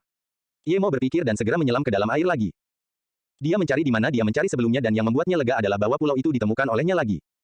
Kali ini, dia naik ke sepanjang perbatasan laut. Ketika dia berada sekitar puluhan meter di permukaan laut, dia menemukan dirinya berdiri di atas pulau. Tidak mungkin permukaan laut naik sehingga berarti pulau itu tenggelam. Setelah pulau itu tenggelam, jet ski-nya pun ikut hanyut. Pulau ini bisa tenggelam sendiri. Apa yang baru saja ditemuinya? Berdasarkan kecepatan ini, saat ia datang lagi untuk mencari pulau itu pasti sudah lenyap. Yemo terus memindai indera spiritualnya di sekitar pulau dan ketika dia sampai di pinggang, dia akhirnya menemukan sesuatu yang salah. Pinggang pulau itu sangat halus. Biasanya, harusnya diisi dengan koral. Tidak mungkin semulus ini. Ini sangat mencurigakan. Yemo merasa pulau itu masih tenggelam dan dia segera muncul ke permukaan yang halus dan menekannya. Tidak ada reaksi. Apakah dia salah lihat? Tempat ini jelas berbeda. Biasanya, dia bisa memindai indera spiritualnya dalam jarak beberapa meter, tetapi di tempat ini, dia tidak bisa memindai sama sekali. Tampaknya jenis batu yang tidak dikenal ini bahkan bisa memisahkan indera spiritual. Yemo mengeluarkan pedang melengkung dari cincinnya dan mengiris permukaannya yang halus. Tak lama kemudian, ia menggali batu itu dengan pedangnya. Akhirnya, Yemo melihat apa yang ada di dalamnya. Itu adalah sebuah kotak kecil. Itu memang buatan. Batu halus ini bukanlah sesuatu yang berharga. Jika batu ini disegel dengan baik, ia tidak hanya dapat memisahkan indera roh tetapi juga air dan api. Namun, jumlah batu-batu ini terlalu sedikit. Jika jumlahnya cukup, mungkin Yemo akan membuat rumah dari batu ini. Selain kotak giok, tidak ada yang lain di dalam kotak batu itu. Yemo mengeluarkan kotak giok itu, jenisnya sama persis dengan yang diberikan Guo Taiming kepadanya. Memang orangnya sama. Sepertinya dia menemukan tempat yang tepat. Yemo memindai indera spiritualnya di dalam kotak giok. Ada gambar ikan yin yang 8 trigram yang tidak lengkap. Tepatnya, itu setengah atau masing-masing. Itu adalah setengah ikan yin yang dan setengah dari 8 trigram. Tampaknya cukup menakutkan. Yemo mencari beberapa saat dan masih belum menemukan apa itu. Dia hanya bisa mengambilnya. Pada saat ini, pulau itu telah tenggelam 100 meter ke bawah dan Yemo kembali ke permukaan laut. Dia tidak mengerti mengapa pulau itu tenggelam, tetapi jika dia adalah seorang pendiri yayasan atau lebih tinggi, mungkin dia akan turun dan melihat. Tetapi sekarang, dengan kondisinya saat ini, itu sama saja dengan bunuh diri. Untungnya, kali ini dia tidak mendapatkan apa-apa. Meskipun dia tidak menemukan karang darah, dia menemukan tempat di peta dan menemukan pecahan ikan yin-yang. Namun, saat Yemo berdiri di laut lagi, dia merasa gelisah. Dia tidak tahu kemana jet ski-nya pergi dan tidak bisa memindainya dengan indera spiritualnya. Dia tidak bisa terbang dengan pedang sekarang dan terlalu sulit untuk berenang kembali. Meskipun dia bisa menemukan papan kayu dan menginjaknya untuk kembali, tetapi itu akan menghabiskan terlalu banyak energi spiritual. Mungkin sebelum ia kembali ke daratan, ia sudah kelelahan. Sekarang, ia tidak punya pil untuk memulihkan Qi. Jika ia menyia-nyiakan segalanya di laut, mungkin hiu putih bisa merenggut nyawanya. Yang membuat Yemo tertekan adalah begitu dia memikirkan hiu, seekor hiu ganas berenang ke arahnya. Sangat mudah untuk membunuh hiu ini dan dia hanya perlu menggunakan pedang terbangnya dan itu akan berhasil. Namun pedang terbang itu adalah kesayangannya, dia biasanya bahkan tidak ingin menggunakannya untuk membunuh orang apalagi hiu. Yemo mengeluarkan pedang melengkung dan dengan satu ayunan, hiu ganas itu terpenggal. Namun, Yemo langsung tahu itu tidak baik. Dia seharusnya tidak membunuhnya dengan pedang. Darahnya terlalu kentara. Begitu Yemo memikirkan hal ini, puluhan hiu mulai menyerbu ke arah Yemo. Yemo membunuh beberapa hiu lagi, tetapi hiu-hiu itu semakin banyak. Pada tingkat ini, tidak peduli berapa banyak energi spiritual yang dimilikinya, itu akan terbuang sia-sia oleh hiu-hiu itu. Yemo tidak berani lagi membunuh hiu. Jika di darat, dia bisa berlari, tetapi di laut, tidak peduli seberapa cepat dia tidak akan lebih cepat dari hiu. Tanpa daya, Ye Mo menemukan seekor hiu dan melompat ke punggungnya. Hiu itu segera mulai berbelok tajam dan terus menyelam ke dalam air yang dalam dan bergoyang-goyang di air laut, ingin melepaskan Ye Mo, tetapi Ye Mo duduk dengan sangat tegap. Benar juga dugaannya, meskipun hiu itu ganas, ia tidak bisa berbuat apa-apa terhadap mangsa yang ada di punggungnya. Ia terus menjauh dan perlahan-lahan meninggalkan kawanan hiu itu. Melihat kawanan hiu di kejauhan, Ye Mo akhirnya merasa lega. Dia akhirnya berhasil lolos, kalau tidak, dia hanya bisa masuk ke laut dalam. Meskipun hiu itu tidak bisa mengejarnya ke sana, dia juga akan menghabiskan banyak energi.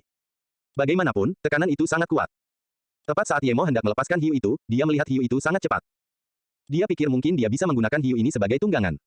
Hiu itu tidak hanya tidak menggunakan minyak tetapi juga cepat. Namun, hiu itu tidak senyaman jet ski saat ditumpanginya. Memikirkan hal ini, Ye Mo mencoba menggunakan hiu itu untuk berputar. Butuh waktu 2 jam penuh dengan pemukulan terus-menerus dan perasaan spiritual yang mengancam bahwa ia akhirnya bisa mengendalikan hiu itu sesuai keinginannya. Ini hanyalah hiu biasa. Kalau saja itu adalah binatang roh. Ye Mo teringat kecoa telanjang yang diberikannya kepada Qi Wanxing. Meskipun itu bukan binatang roh, tetapi ia dapat membentuk perjanjian kepemilikan.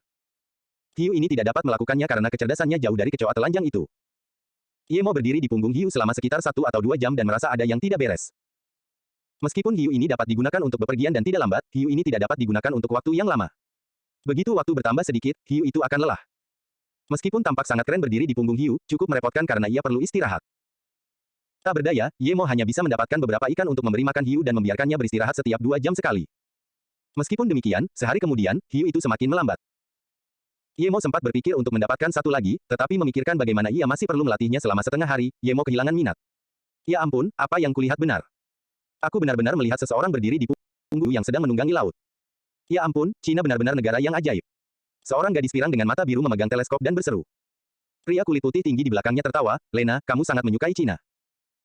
Kamu juga mengatakan bahwa teman Cinamu mengenal seorang dokter ajaib dan sekarang, kamu melihat seseorang menunggangi punggung seekor hiu. Pria itu merentangkan tangannya dan bercanda, oke, kalau kamu melihat orang itu mulai terbang, baru panggil aku. Paman Jack, aku benar-benar melihat seorang pria berdiri di punggung seekor hiu dan dia datang ke arah kita.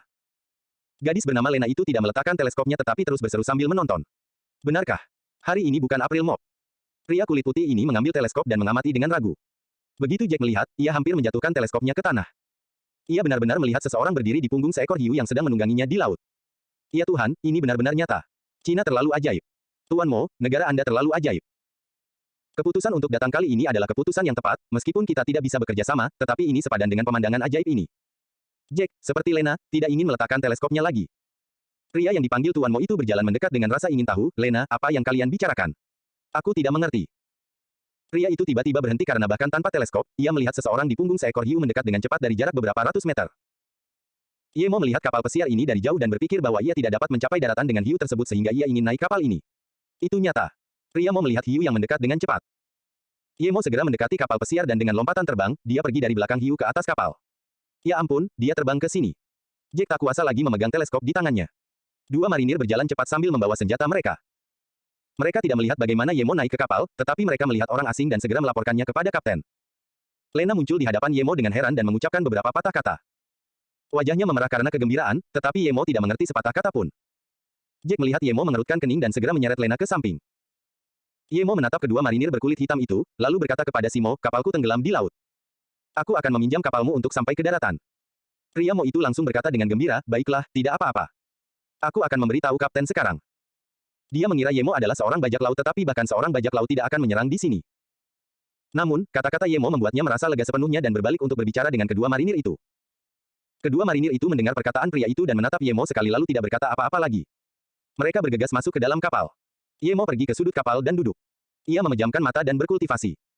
Tak lama kemudian, dia membuka matanya dan bertanya pada pria Mo itu, ada apa lagi? Halo, maaf mengganggu, saya Mo Hai, manajer Hong Kong Mo Corporation. Kapten ingin melihat dokumen identitas Anda, dia. Mo Hai berkata dengan ragu-ragu. Dia ingin mengenal Ye Mo agar tidak menyembunyikan asal-usulnya. Ye Mo mengangguk. Ada banyak orang asing di sini dan dia tidak ingin banyak bicara. Dia mengeluarkan kartu identitasnya dan memberikannya kepada Mo Hai dan berkata, maaf merepotkanmu. Di mana kapal akan mendarat? Di dermaga kapal pesiar Hong Kong. Apakah kamu juga akan pergi ke Hong Kong? Mo Hai sangat sopan kepada Ye Mo. Dia melihat sendiri kekuatan Ye Mo. Lena berlari menghampiri dan menarik lengan baju Mo Hai, Paman Mo, apakah kamu mengenalnya? Bisakah kamu mengenalkannya padaku? Aku ingin mempelajari ilmu sihirnya. Mo Hai tersenyum tak berdaya, Lena, aku tidak mengenalnya. Guru hebat seperti dia biasanya tidak menerima murid. Ye Mo menatap Mo Hai dengan heran dan berpikir bahwa ada 3 orang yang melihatnya di punggung hiu. Selain Mo Hai ini, ada dua orang asing lainnya. Tetapi orang-orang asing itu sangat terkejut sementara Mo Hai meskipun terkejut tetapi tidak terperangah seperti kedua orang asing itu. Apakah dia biasanya melihat orang-orang seperti dia? Memikirkan hal ini, Ye Mo bertanya, Kakak Mo, apakah kamu pernah melihat orang sepertiku sebelumnya? Mo Hai segera menggelengkan kepalanya dan menjawab, tidak, aku baru saja mendengar pamanku mengatakan bahwa negara kita memiliki banyak keluarga tersembunyi dan mereka semua memiliki kekuatan khusus. Jadi, aku tahu ada tuan sepertimu di luar sana. Nada bicara Mo Hai sangat sopan, takut membuat Ye Mo tidak senang. Jadi begitulah adanya. Ye Mo mengangguk. Tampaknya paman Mo Hai ini mudah mendengar tentang keluarga-keluarga yang tersembunyi. Mo Hai. Hong Kong juga, apakah dia ada hubungan keluarga dengan Mo Kang? Jika memang begitu, maka itu akan menjadi suatu kebetulan. Ye Mo menatap Mo Hai dan tersenyum, saudara Mo, saya punya teman bernama Mo Kang. Dia tinggal di Hong Kong King Kuan, rumah setengah gunung yang lurus. Apakah Anda mengenalnya? Mo Kang adalah pamanku. Mo Hai menatap Ye Mo dengan gembira. Dia tidak menyangka orang ini mengenal pamannya. Bahkan dia tidak dapat menemui pamannya kapanpun dia mau. Jadi Mo Kang adalah pamanmu. Ye Mo mengangguk. Dia tidak berbicara tetapi dia sudah mengerti mengapa Mo Hai tidak begitu terkejut melihatnya menunggangi hiu di laut. Dia mungkin mendengar tentang hal-hal sekte tersembunyi dari Mo Kang dan mengira dia dari sekte tersembunyi. Ditambah lagi, bahkan Han Zaixin mengira dia dari sekte tersembunyi. Pada saat ini, seorang pria kulit putih gemuk berjalan mendekat dengan dua marinir di belakangnya. Mo Kang dengan cepat berjalan mendekat dan berbicara dengan pria kulit putih itu sebentar dan menunjukkan identitas Ye Mo kepada pria putih itu. Mungkin karena status Mo Kang cukup tinggi, pria kulit putih itu mengucapkan beberapa kalimat dan membawa masuk dua marinir dan tidak berjalan mendekati Ye Mo. Mo Kang berlari cepat dan memberikan identitas Ye Mo kembali kepada Ye Mo dan berkata, jadi Anda adalah Dr. Ye. Saya mendengar paman saya berbicara tentang Anda. Anda telah menyelamatkan nyawa paman saya. Sungguh suatu kehormatan bertemu dengan Anda hari ini. Tuan Ye, silakan duduk di ruangan saya. Ye Mo merasa terlalu jelas untuk duduk di bagian depan kapal jadi lebih baik duduk di tempat Mo Hai. Melihat Ye Mo dan Mo Hai masuk, Lena segera menyeret Jack yang ingin mengikutinya. Mo Hai menatap Jack dengan pandangan tak berdaya, tetapi Jack hanya mengangkat bahu. Mo Hai berkata kepada Ye Mo dengan nada meminta maaf, Lena memang polos, tetapi dia tidak mengerti bahasa Mandarin. Jack akan pergi ke Hong Kong untuk membicarakan bisnis dengan kita. Dia adalah manajer dari sektor Asia di England Rueben Medicines. Dia datang ke Hong Kong atas undangan kita. Perusahaan obat, Ye Mo memikirkan perusahaannya. Mungkin di masa depan, dia bisa berbisnis dengan orang Inggris ini. Namun, Ye Mo tidak khawatir bahwa dia tidak akan bisa menjual produknya. Di masa depan, hanya orang-orang yang akan memohon padanya, dia tidak akan memohon kepada orang lain. Beberapa orang memasuki kamar Mo Hai. Mo Hai dengan cepat membantu masing-masing orang untuk minum segelas air. Dalam hatinya, meskipun Jack adalah seorang yang kaya raya, identitas Ye Mo lebih penting. Tentu saja Mo Hai tahu betapa pentingnya Ye Mo di hati pamannya, Mo Kang. Begitu dia mendapat persetujuan Ye Mo hanya perlu mengatakan sesuatu dan dia akan jauh lebih berharga di hati pamannya. Paman saya selalu membicarakan Anda. Tuan Besar Ye, apakah Anda punya waktu untuk pergi ke rumah paman saya? Mo Hai semakin bersikap sopan kepada Ye Mo. Ye Mo melambaikan tangannya dan berkata, tidak perlu. Aku masih punya barang-barangku, omong-omong, panggil saja aku Ye Mo. Aku bukan Grand. Mo Hai tertawa canggung, tetapi segera menemukan topik pembicaraan, kakek Ye, kamu satu generasi dengan pamanku, tentu saja kamu adalah kakek bagiku. Namun, pernahkah kamu mendengar tentang dua hal utama di daratan? Meskipun kami berasal dari Australia, kami pernah mendengar tentang dua hal ini. Oh, ada apa? Ye Mo bertanya tanpa sadar. Hal terbesar adalah geng amfibi dimusnahkan dalam satu malam. Bahkan markas besarnya dibakar. Hal lainnya adalah keluarga Suan Jiang Qiao juga dimusnahkan dalam satu malam. Dikatakan bahwa itu karena karang darah. Mo Hai ingin lebih dekat dengan Ye Mo jadi dia menemukan beberapa topik besar untuk meningkatkan keintiman. Apa? Keluarga Qiao benar-benar dimusnahkan. Ye Mo tiba-tiba berdiri. Dia tidak bisa tenang. Bukan karena keluarga Qiao dimusnahkan. Meskipun dia mengenal Qiao Gang, dia sudah memperingatkan Qiao Gang. Yang dia pedulikan adalah karang darah. Ye Mo tahu betapa sulitnya menemukan koral darah setelah masuk ke laut. Koral darah itu awalnya milik keluarga Qiao dan dia tidak bisa merampoknya, tetapi sekarang sudah dirampas oleh orang lain, apa yang dia tunggu? Di mata Ye Mo, koral darah itu diambil oleh 99% keluarga Cha. Keluarga Cha bersama iblis bumi dan itu adalah musuhnya. Jika dia tidak merampoknya dari keluarga Cha, dia bodoh. Kapan ini? Ye Mo langsung bertanya. Dia tidak peduli jika Mo Hai mencurigainya. Begitu dia bertarung dengan iblis bumi, ini akan terungkap pada akhirnya. Mendapatkan koral darah dan menjadi lebih kuat adalah jalan yang benar. Hati Ye Mo berkobar mengetahui bahwa ia dapat merampok karang darah. Ia berharap dapat segera pergi ke sana dan merampoknya, lalu menerobos dan mencari masalah dengan iblis bumi secara terbuka, memberitahu mereka bahwa mereka seharusnya tidak mengganggunya, Ye Mo. Kudengar sudah seminggu berlalu dan penyakit itu menyebar kemana-mana di daratan. Apa kau tidak mendengarnya, Qian Bei? Mo Hai bertanya dengan heran. Ye Mo tahu bahwa inilah saatnya dia pergi mencari koral darah. Sekarang setelah Mo Hai mengatakan ini, hatinya seperti terbakar. Sudah seminggu. Jika para idiot ini hanya memakan koral darah atau menggunakannya untuk membuat pil, maka semuanya akan hilang. Memikirkan hal ini, Ye Mo tidak dapat menahan diri untuk tidak menyalahkan kelembutan hatinya. Jika dia tidak berhati lembut, karena dia tahu bahwa keluarga Cha akan menyerang keluarga Qiao, dia bisa tinggal di Suan Jiang dan setelah keluarga Cha memusnahkan keluarga Qiao, dia bisa menjadi nelayan yang berdiri di belakang. Tetapi dia tahu bahwa jika dia tinggal di Suan Jiang, dia akan menghentikan mereka ketika keluarga Cha menyerang. Namun, hal itu tetap saja bertentangan dengan hatinya. Selain Qiao Gang, Ye Mo memandang rendah semua orang di keluarga Qiao. Hal itu bertentangan dengan hatinya untuk menyelamatkan orang-orang ini. Secara tidak sadar, dia tidak ingin keluarga Qiao dimusnahkan. Bagaimanapun, berharap sebuah keluarga dimusnahkan demi sebuah tanaman obat terlalu berdarah. Namun karena hal ini menjadi kenyataan, dia tidak akan menahan diri. Yang tidak diduga Ye Mo adalah bahwa hal itu terjadi begitu saja setelah dia masuk ke dalam laut. Dia tidak siap. Dia tidak tahu apakah sudah terlambat untuk melakukan sesuatu. Kakak Mo, kota manakah yang paling dekat dengan kita saat ini? Ye Mo bertanya dengan putus asa. Mo Hai segera menjawab, yang terdekat adalah kota Sanya di Laut Selatan. Jika kita ke sana, akan memakan waktu kurang dari sehari, dan lebih lama untuk Hong Kong. Kurang dari sehari. Ye Mo segera meminta Mo Hai untuk menunjukkan arah di geladak. Jika memang jaraknya sedekat itu, maka dia tidak perlu tinggal di kapal. Dia hanya perlu menaiki papan kayu selama setengah hari. Jack dan Lena mengikuti Ye Mo dengan bodoh. Lena benar-benar ingin meminta Ye Mo untuk belajar sihir tetapi dia tidak mengerti bahasa Mandarin. Hal ini membuatnya bertekad untuk belajar bahasa Mandarin saat dia kembali. Ye Mo melihat tidak banyak orang di geladak dan mengeluarkan balok kayu dari cincinnya dan berkata kepada Mo Hai, aku punya perusahaan yang juga terkait dengan farmasi. Kamu bisa membicarakannya dengan pamanmu. Jika memungkinkan, kita bisa bekerja sama, tetapi perusahaanku baru saja dimulai. Jika kamu ingin bekerja sama, kamu bisa pergi ke Flowing Snake dan membicarakannya dengan Zhang Jiayan.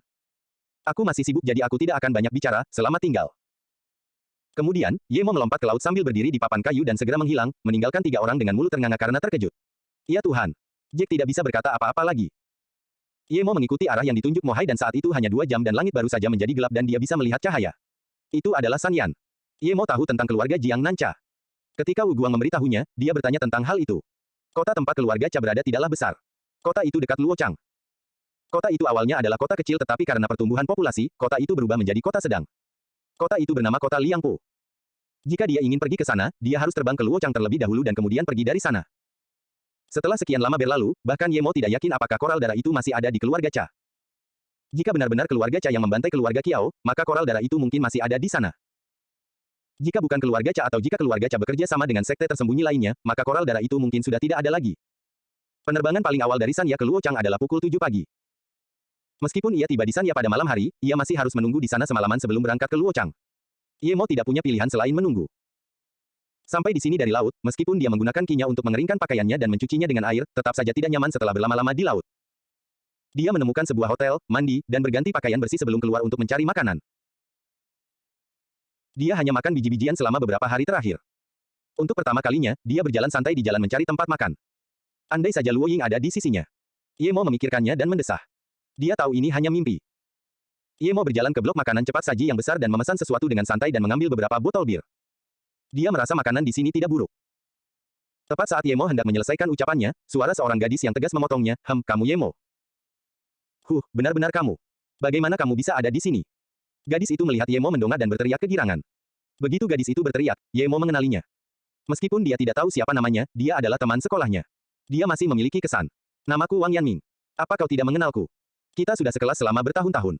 Sejujurnya, kau sudah banyak berubah. Gadis itu berbicara dan nadanya gembira dan bersemangat. Ye Mo terdiam. Dia bahkan tidak banyak bicara dengan Wang Yanming ini. Dia tidak tahu mengapa dia begitu bersemangat, tetapi karena dia mengatakan itu, dia hanya bisa tersenyum dan berkata, karena kamu datang, ikutlah makan bersamaku, aku yang traktir. Baiklah, kalau begitu aku tidak akan bersikap terlalu sopan. Kemudian, Wang Yanming menarik pria dan wanita di sampingnya juga dan berkata kepada Ye Mo, ini Liu Jia, rekan kerjaku dan ini pacarku Yu Tao. Yanming, ini teman kuliahmu. Dia cukup tampan. Liu Jia bertubuh kurus. Meskipun dia tidak montok, wajahnya sangat menawan dan dia mengamati Ye Mo dengan rasa ingin tahu. Ye Mo meraba dagunya dengan canggung. Karena kultivasinya, dia memiliki temperamen yang sangat halus dan tak tertandingi. Di mata orang normal, itu berarti dia tampan. Faktanya, di alam kultivasi, selama kamu tidak terlalu jelek, setiap pria tampan dan setiap gadis cantik. Halo, namaku Yu Tao, pacar Yanming. Senang bertemu denganmu. Yu Tao sedikit tertutup dan berpenampilan biasa saja, tetapi dia sangat peduli pada Wang Yanming. Ye Mo mengangguk dan berjabat tangan dengan Yu Tao dan memesan beberapa hidangan lagi. Ye Mo, kamu benar-benar banyak berubah. Yan benar-benar buta. Sangat sok. Tentu saja Wang Yanming tahu tentang masa lalu Ye Mo dan merasa tidak senang padanya sekarang. Ye Mo tersenyum. Dia sudah melupakan hal-hal semacam itu dan hanya berkata, aku sudah banyak mengalaminya, kalian semua. Apakah kalian bekerja di Sanya? Ya, setelah lulus, aku datang ke Sanya bersama Yu Tao. Di sini cukup menyenangkan. Ngomong-ngomong, tahukah kau bahwa setelah kau pergi, Yun Bing bertanya tentangmu? Sepertinya dia mencarimu dengan putus asa. Wang Yanming terus berbicara tanpa henti. Meskipun Ye Mo tidak merasa segembira Wang Yanming, dia tahu apa yang dirasakannya. Ye Mo memikirkan Si Xiu. Sejak meninggalkan Universitas Ninghai, dia tidak pernah melihatnya lagi. Kali ini, dia bisa bertanya kepada Wang Yanming tentangnya. Liu Jia menuangkan segelas bir untuk dirinya sendiri dan hendak minum bersama Ye Mo, tetapi seekor serangga kecil terbang ke dalam cangkirnya. Liu Jia berseru dan segera menjatuhkan cangkir itu ke samping. Dasar jalang bodoh, kau minta mati saja. Sebuah suara yang ganas terdengar dan seorang pemuda botak yang tampak tegap menyeka bir dari pakaiannya dan menamparkan Liu Jia. Liu Jia ketakutan dan segera mundur. Tamparan ini tidak mengenainya, tetapi pemuda itu jelas tidak berencana untuk membiarkannya pergi begitu saja. Maaf, aku tidak sengaja melakukannya, aku akan membayarmu. Liu Jia melihat tato di lengan pemuda itu dan sangat takut hingga dia tidak bisa mengucapkan kalimat lengkap. Yu Tao ingin berdiri tetapi didorong oleh dua penjahat di samping pemuda itu dan ditendang.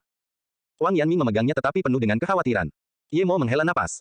Ia bahkan tidak bisa makan dengan benar. Ia berjalan mendekat dan meraih tangan pemuda yang hendak menamparkan Liu Jia, karena dia sudah meminta maaf dan pakaianmu hanya sedikit basah, tidak perlu bersikap seperti ini. Siapa kau sebenarnya? Aku akan memberitahumu hari ini. Pemuda yang ganas ini melihat bahwa Ye Mo berani mencengkeram pergelangan tangannya dan menjadi lebih marah. Mulutmu bau sekali. Ye Mo mengangkat tangannya dan menamparkan. Sebelum pemuda ini menyelesaikan perkataannya, 3 giginya copot. Dia berputar di tanah dan menghantam 2 pemuda di belakangnya. Pemuda itu mencengkeram mulutnya dan wajahnya mulai membengkak. Dia bergumam tidak jelas pada Ye Mo dan berkata dengan nada yang lebih ganas, beraninya kau memukulku. Kau tidak ingin hidup. Ye Mo menggelengkan kepalanya. Dia pernah melihat orang bodoh, tetapi belum pernah melihat orang sebodoh ini. Dia menahan tamparan itu, tetapi orang ini masih bertingkah. Ye Mo berjalan dan mengangkat kakinya, dan hendak memberinya kaki lainnya. Teman, kau benar-benar kejam. Kenapa aku, Suai Liu, tidak diberitahu saat orang sepertimu mendatangi Luang Jiao? Kalau kau punya nyali, tendang saja dia. Sebuah suara kasar terdengar. Mendengar suara itu, pemuda itu langsung berkata kegirangan, Saudara Liu, bantulah aku membalas dendam. Namun sebelum mereka berdua selesai berbicara, Ye Mo sudah menendang. Dan pemuda ini memuntahkan lebih banyak gigi dan tidak bisa bicara lagi. Baiklah, kau punya nyali. Jika aku membiarkanmu keluar dari Luang Jiao, aku tidak perlu tinggal di sini lagi. Pria bersuara kasar itu menggeram. Baiklah, kalau begitu jangan tinggal di sini lagi. Ye Mo benar-benar tidak ingin bermain dengan para penjahat ini, tetapi begitu banyak hal terjadi hanya dari makan malam. Dia berjalan mendekat dan menamparkan beberapa kali lagi. Lelaki yang meraung itu bahkan tidak sempat bereaksi dan ditampar ke tanah lagi, sambil memuntahkan gigi-giginya seperti pemuda itu. Oke, kamu orang pertama yang begitu sombong saat datang ke Luang Jiao. Kalau kamu punya nyali, tunggu bosku. Kemudian, Suai Liu mengangkat telepon dan menelepon. Tidak perlu menelepon. Aku akan menemui bos besarmu. Sejujurnya, bos besarmu terlalu banyak. Ye Mo menggelengkan kepalanya. Kalau bukan karena Wang Yanming, dia akan pergi begitu saja setelah menghajar mereka. Tapi sekarang, kalau dia pergi, Wang Yanming dan teman-temannya pasti sudah selesai. Jadi, dia harus melakukan semuanya dengan bersih. Pria bersuara kasar itu mendengar kata-kata Ye Mo dan menatapnya dengan heran. Setelah beberapa saat, dia tertawa kejam dan berkata, baiklah, kau memang punya nyali. Kemudian, dia berjuang untuk berdiri dan berkata kepada 2 klon di belakangnya, bahwa si botak kembali. Karena perkelahian itu, semua orang yang makan di sini sudah pergi. Ye Mo berbalik dan berkata kepada Wang Yanming dan yang lainnya, kembalilah dulu. Aku akan mengurus semuanya di sini. Meskipun Liu Jia terkejut, dia segera berkata, Ye Mo, kamu tidak bisa pergi bersama mereka. Orang-orang ini akan membunuh.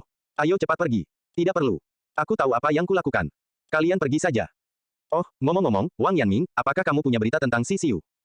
Ye Mo teringat apa yang akan ditanyakannya. Wang Yanming tertegun sejenak.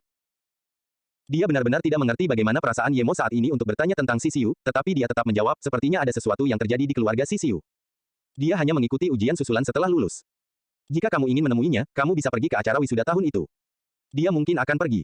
Ada sesuatu yang terjadi di rumahnya. Ye Mo mulai khawatir pada Si Xiu. Sepertinya dia harus pergi ke reuni kelulusan ini. Cepatlah dan melaju. Teruslah menatap dan aku akan menendang lagi. Suasana hati Ye Mo tidak baik setelah mengetahui tentang Si Xiu. Suai Liu hampir tersedak. Mendengar nada bicara Ye Mo, seolah-olah Ye Mo adalah penjahat dan dialah yang dilecehkan. Dia memikirkan hal ini dengan sedih dan menerima tendangan lain di punggungnya. Pada saat yang sama, Ye Mo menyuruhnya untuk menyetir. Pria Ye Mo ini sangat sombong. Tunggu saja sampai dia sampai di markas besar. Jika dia tidak membuat Ye Mo kehilangan separuh hidupnya, dia tidak akan mengalah. Ye Mo, apakah kau benar-benar akan pergi bersama orang-orang itu? Wang Yanming bertanya dengan cemas. Dia tidak bodoh. Dia tahu apa yang dimaksud Ye Mo. Dia takut setelah dia pergi, mereka akan dibalas dendam. Wang Yanming menatap Ye Mo lagi dan baru menyadari bahwa meskipun telah menjadi teman sekelasnya selama 4 tahun, dia tampaknya tidak pernah benar-benar memahaminya. Liu Jia berjalan mendekat, Yanming, kembalilah bersama Yu Tao dulu. Aku yang memulai ini, aku akan pergi bersama Ye Mo. Tidak usah, kalau mau pergi, kita pergi bersama saja. Wang Yanming langsung menegur usulan Liu Jia. Ye Mo melihat orang-orang ini adalah teman yang cukup setia dan berkata, baiklah, kalau begitu mari kita pergi bersama. Kita hanya akan pergi minum teh saja. Kau ikut atau tidak? Suai Liu tidak senang ditendang beberapa kali. Dia memutuskan, bahkan jika orang-orang ini tidak mau pergi, dia akan berusaha membiarkan mereka pergi. Ye Mo menendang punggung Suai Liu lagi hingga wajahnya terbenam ke tanah.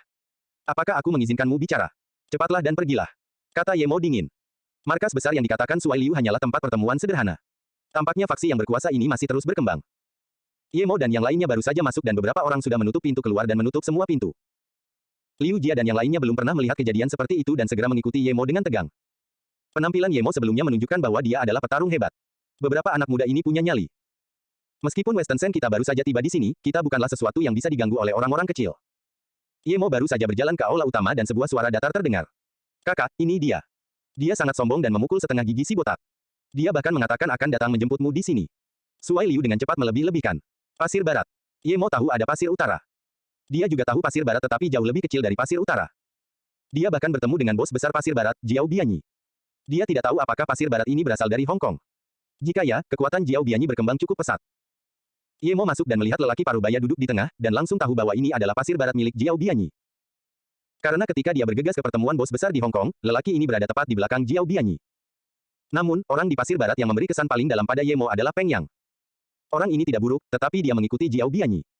Tidak peduli apakah bolaku besar atau tidak, kau tidak berhak berbicara denganku. Bahkan Jiao Bianyi tidak berani duduk dan berbicara denganku seperti ini. Sepertinya bolamu lebih besar dari milikku, kata Ye Mo dingin. Pria parubaya itu mendengar Ye Mo berbicara tentang Jiao Bianyi dan segera berdiri dengan cemas. Dia hanya seorang pejuang untuk Jiao Bianyi. Baru-baru ini, karena Nanking dan Metal River sama-sama menurun, Western Sen mereka memiliki kesempatan untuk datang ke daratan untuk memperluas kepentingan mereka. Namun, dia tidak menyangka pemuda ini mengenal Jiao Bianyi. Dia harus berhati-hati. Kamu adalah Ye Qianbei. Aku. Wan Bei adalah Suai-si, aku telah mengikuti bos Jiao. Pria parubaya ini akhirnya mengenali Ye Mo. Ketika Ye Mo membunuh sambil tersenyum dan menangkap peluru dengan tangan kosong, bahkan Metal River harus tetap bersamanya dengan hati-hati. Bos besarnya menganggapnya sebagai suatu kehormatan untuk berbicara dengan Ye Mo. Bagaimana mungkin dia tidak tahu tentang Ye Mo? Dia bahkan tidak ingin berurusan dengan Ye Mo. Giginya sudah gemetar.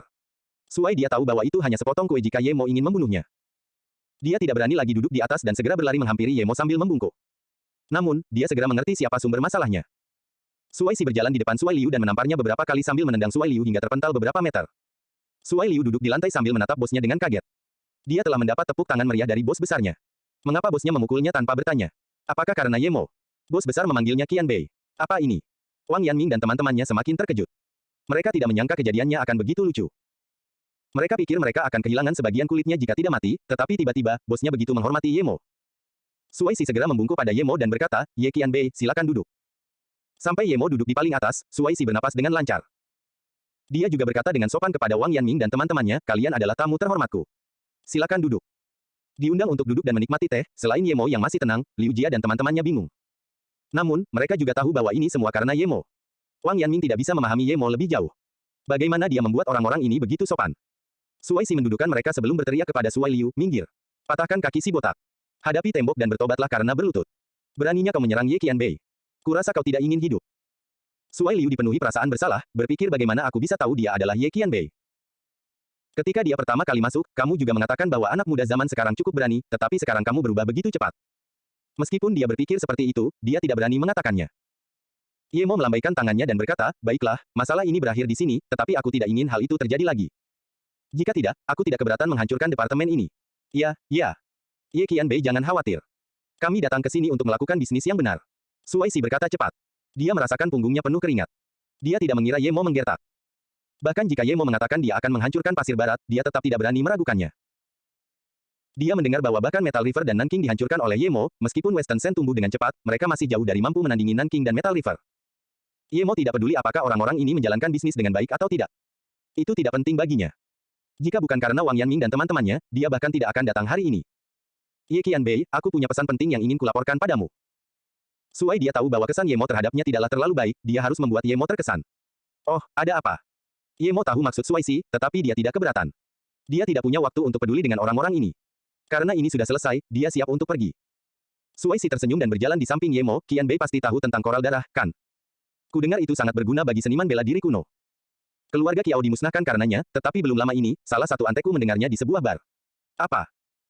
Ye Mo bangkit berdiri, tetapi dia segera menghentikan kata-kata Suisi dan menoleh ke Wang Yanming dan yang lainnya, kalian bisa kembali dulu. Tidak ada masalah lagi di sini. Tidak akan ada yang berani mengejar kalian di masa depan. Ya, jangan khawatir. Aku akan meminta seseorang untuk mengantar kalian pulang. Suai Si mendengar kata-kata Ye Mo dan langsung berkata dengan sopan kepada Wang Yanming dan mereka. Setelah Wang Yanming dan teman-temannya pergi, Ye Mo bertanya, katakan padaku, berita apa yang kamu dengar tentang koral darah? Suai Si bersorak gembira. Awalnya dia hanya ingin menjilat Ye Mo dan tidak menyangka Ye Qianbei begitu tertarik dengan berita ini. Dia segera berkata, kemarin, seorang bawahanku sedang minum di bar Luwang dan mendengar percakapan antara dua orang. Kemudian, Suaisi menatap Yemo, melihat bahwa dia mendengarkan dengan penuh perhatian, dia memutuskan untuk memberi hadiah kepada bawahan yang mendapat berita itu. Dalam kegembiraannya, Suaisi melanjutkan, salah satu dari keduanya adalah seorang wanita. Dia memberitahu orang lain bahwa, orang itu terlalu kuat, jika koral darah itu terkait dengan orang itu, maka dia tidak akan campur tangan. Dia juga mengatakan bahwa dia tidak ingin melanjutkan misi ini. Bahkan jika misi ini selesai dan dia dapat dipromosikan ke Departemen Bumi, dia tidak ingin melakukannya lagi. Dia mengatakan bahwa orang itu bukanlah seseorang yang dapat dia bunuh. Pria itu mengatakan bahwa organisasi akan memburunya jika dia pergi di tengah misi. Kemudian, wanita itu terdiam dan tidak mengatakan apapun. Departemen Bumi. Yemo teringat gadis bernama Dong Qing yang ditandainya dengan indera rohnya. Dia pasti dari iblis bumi, pembunuh tingkat manusia. Apakah wanita itu dia? Tapi mengapa dia ada di sini? Mungkin pembunuh tingkat manusia dari iblis bumi meninggalkan petunjuk sebesar itu, yang memungkinkan penjahat kecil mendapatkan berita ini. Yemo memikirkan hal ini dan mengerutkan kening. Suaisi melihat ini dan suasana hatinya yang gembira mulai mereda. Dia tidak tahu mengapa Yemo mengerutkan kening mendengar berita ini dan tepat ketika dia mulai gugup, Yemo bertanya, bagaimana orangmu bisa mendapatkan berita ini? Jadi begitulah, Suaisi cepat-cepat berkata, Wang Chongwei baru saja mengatakan dia mendengar berita itu, tetapi dia tidak mengatakan bagaimana. Aku akan segera memanggilnya. Kemudian, Suaisi melihat bahwa Yemo tidak bereaksi jadi dia memanggil keluar, panggil Wang Chongwei untuk segera datang ke sini. Wang Chongwei datang ke sini dengan sangat cepat. Hanya beberapa menit dan dia sudah ada di sini. Melihat Suaisi, dia segera tersenyum dan berkata, Bos besar, apakah Anda membutuhkan saya untuk sesuatu? Suaisi mengangguk dan berkata, ini Ye Qianbei. Dia punya sesuatu untuk ditanyakan kepadamu. Kamu harus menjawab dengan hati-hati. Kalau tidak, jangan salahkan aku. Melihat tatapan serius bosnya, Wang Chongwei segera mengangguk dan berkata, ya, Ye Qianbei, silakan bertanya. Koral darah dari Bar Luwang. Tanya Yemo. Wang Chongwei menghela napas lega. Ia mengira akan terjadi hal lain. Ia segera berkata, ya, Qianbei, aku mendengarnya di Bar Luwang. Saat itu aku sedang minum dan ada dua orang yang berbicara di kamar sebelah dan aku mendengar semuanya dengan jelas. Yemo mencibir dan memukul meja, kamu berbohong. Jika kamu terus berbohong, jangan salahkan aku atas apa yang akan terjadi selanjutnya. Suaisi berdiri dan menamparkan Wang Chongwei, kau tidak ingin hidup. Beraninya kau berbohong pada Ye Qianbei. Ah! Wang Chongwei ditampar dan berguling menjauh, tetapi dia tidak berani menyeka darah dari mulutnya. Dia tidak mengerti bagaimana Ye Qianbei tahu dia berbohong. Namun itu tidak penting lagi, yang penting adalah jika dia terus berbohong, mungkin bosnya akan benar-benar membunuhnya. Wang Chongwei berlutut dan memohon, bos besar, kasihanilah. Semua yang saya katakan itu nyata. Saya hanya tidak mendengarnya dari tetangga sebelah. Saya kenal seorang manajer bar dan terakhir kali ketika sedang direnovasi, saya memasang dua kamera yang sangat tersembunyi di dinding. Saya ingin menggunakannya untuk merekam beberapa hal secara diam-diam dan menggunakannya untuk memeras orang. Kemarin, seorang pria dan wanita masuk ke ruangan. Saya pikir sesuatu akan terjadi tetapi mereka menggeledah ruangan itu cukup lama dan tidak menemukan apapun, jadi mereka mengucapkan kata-kata itu. Bos besar, Qianbei, semua yang saya katakan itu nyata. Yemo mengangguk. Tampaknya Wang Chongwei ini memiliki beberapa kemampuan.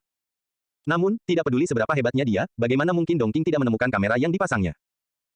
Jika Dong Qing hanya memiliki keterampilan seperti itu, maka yang disebut pembunuh iblis bumi itu hanya begitu-begitu saja. Lalu apa yang terjadi? Yemo melanjutkan bertanya. Wang Chongwei tidak berani menyembunyikan apapun dan menjawab, selama sekitar 1 jam berikutnya, keduanya tidak berbicara dan hanya menggambar dengan kertas.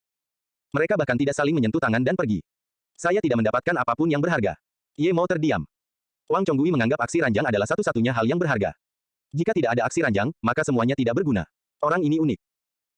Tepat ketika Wang Chongwei tidak tahu apa yang akan dilakukan Qianbei terhadapnya, Yemo berkata, baiklah, bawa aku ke bar itu dan lihat. Lalu tunjukkan rekaman itu. Ya, aku akan segera menelepon temanku dan menyuruhnya membawa rekaman itu. Wang Chongwei sangat licik. Dia tahu bahwa Ye Qianbei ini tidak sedang membicarakan film dewasa dan ingin mengetahui isi pembicaraan mereka berdua. Bar Luwang mungkin adalah bar terbesar di sana. Ketika Yemo masuk, dia menemukan bahwa bar ini memang baru saja direnovasi. Tidak heran Wang Chongwei bisa memasang kamera di dalamnya. Di bawah pimpinan Wang Chongwei, Yemo masuk ke ruangan tempat kamera-kamera itu dipasang. Ia melihat ke tempat kamera-kamera itu dipasang dan tak kuasa menahan diri untuk memuji kelicikan Wang Chongwei. Jika ia tidak memiliki indera spiritual, kamera-kamera itu akan sangat sulit ditemukan. Wang Chongwei menempelkan kamera pada wallpaper. Bukan hanya ukurannya yang kecil, tetapi lensa kameranya adalah biji bunga berwarna hitam. Ada begitu banyak biji bunga pada wallpaper. Siapa yang akan membandingkannya satu persatu? Orang ini memang berbakat. Wang Chongwei dan kawan-kawan tampak mencurigakan tetapi karena rekamannya dari tadi malam, rekaman itu belum dihapus. Yemo menyalakan komputer dan memeriksa rekamannya. Wanita yang muncul itu memang Dong Qing. Ada pemuda tampan lainnya, bertubuh sedang dan berambut pendek. Pemuda ini tampak khawatir. Keduanya mencari-cari di ruangan itu. Dari lensa, terlihat bahwa keduanya sedang memikirkan hal lain sehingga pencarian itu ceroboh. Apa yang mereka katakan persis seperti apa yang dikatakan Suaisi. Namun, mereka tidak berbicara. Mereka menggambar sesuatu di atas kertas. Gambar itu ditutupi oleh punggung Dong Qing dan Yemo tidak dapat melihat dengan jelas. Sampai mereka pergi, sebagian besar waktu, mereka menggambar di atas kertas dan tidak berbicara lagi. Ketika mereka mengemasi kertas itu, Yemo melihat ada karang yang menonjol di sisi laut. Dia sepertinya pernah melihat karang ini belum lama ini ketika dia datang dari laut. Dia mendapat beberapa petunjuk dan berdiri sambil berkata kepada Suaisi, bagus, untung saja aku punya kamu kali ini. Kamu melakukannya dengan sangat baik. Lain kali aku bertemu Jiao Bianyi, aku akan memberitahunya. Aku masih ada urusan sekarang jadi aku pergi dulu. Mata Suaisi penuh dengan kegembiraan dan dia dengan cepat mengucapkan kata-kata yang lebih sopan sampai mengantar Ye Mo keluar. Sampai, dia melihat punggung Ye Mo menghilang, dia masih tampak tidak percaya. Dia bisa datang ke Sanya sepenuhnya karena dia telah bersama Jiao Bianyi selama bertahun-tahun dan diberi kesempatan. Tapi sekarang, berbeda, dia sebenarnya secara tidak sengaja berada di sisi baik Ye Qianbei. Dia akan naik ke surga di depan bos Jiao. Semakin dia berpikir, semakin bersemangat Suaisi. Dia berbalik ke arah anak buahnya dan berkata, kalian harus memperlakukan teman-teman Ye Qianbei dengan baik. Jika ada di antara kalian yang berani bersikap kasar kepada mereka, jangan salahkan aku. Saat itu sudah lebih dari pukul 10 malam. Ye Mo bergerak cepat dan tiba di pantai dalam waktu 20 menit. Ia menemukan bahwa memang ada karang besar di sana. Ye Mo melompat dan mendarat di karang tersebut. Tidak ada apa-apa di sana dan tidak ada orang, tetapi Ye Mo senang. Dia merasakan penanda indera spiritual yang ditinggalkannya. Dia meninggalkannya pada Dongqing sebelumnya. Dengan kekuatannya saat ini, selama Dongqing berada dalam jarak 5 km, dia akan bisa merasakannya. Dan sekarang, Ye Mo merasa bahwa penanda indera spiritual itu ada di laut dan hendak meninggalkan jangkauan indera spiritualnya. Ye Mo tidak berani menunggu dan mengeluarkan papan kayu. Dia berdiri di atasnya dan dengan cepat berjalan menuju penanda indera spiritualnya. Hanya dalam beberapa menit, sebuah kapal pesiar putih muncul di depan Ye Mo. Ye Mo bergegas menghampiri dan mendapati seorang lelaki tua berusia 50-an sedang berjaga. Kapal pesiar itu diparkir di sana dan tidak bergerak. Ye Mo naik ke perahu dan mengamatinya. Hanya ada 2 orang di dalam. Mereka adalah Dongqing dan pemuda yang dilihatnya. Dongqing, apakah benar-benar ada orang sekuat ini? Aku pernah mendengar tentang para master sekte tersembunyi, tetapi seseorang yang kau gambarkan terlalu tidak masuk akal. Kali ini, pihak berwenang bahkan mengirim Torrens. Dia adalah master level kuning peringkat bumi. Mungkin, kita bisa bertaruh sekali. Ditambah lagi, terakhir kali di perlombaan, bagaimana kau bisa yakin bahwa Ye Mo yang melakukan semuanya? Ditambah lagi, apakah kau benar-benar berpikir dia bisa mengubah bom di bawah matamu? Pemuda itu tampaknya berpikir sejenak sebelum berkata dengan ragu-ragu. Wajah Dongqing pucat dan dia menggelengkan kepalanya, Cheng Qing, kamu tidak pernah berhubungan dengannya. Kamu tidak mengerti seberapa kuatnya dia. Sekarang setelah kupikir-pikir, aku sebenarnya cukup takut. Aku yakin dia melakukannya tepat di depan mataku, tetapi aku tidak dapat melihatnya.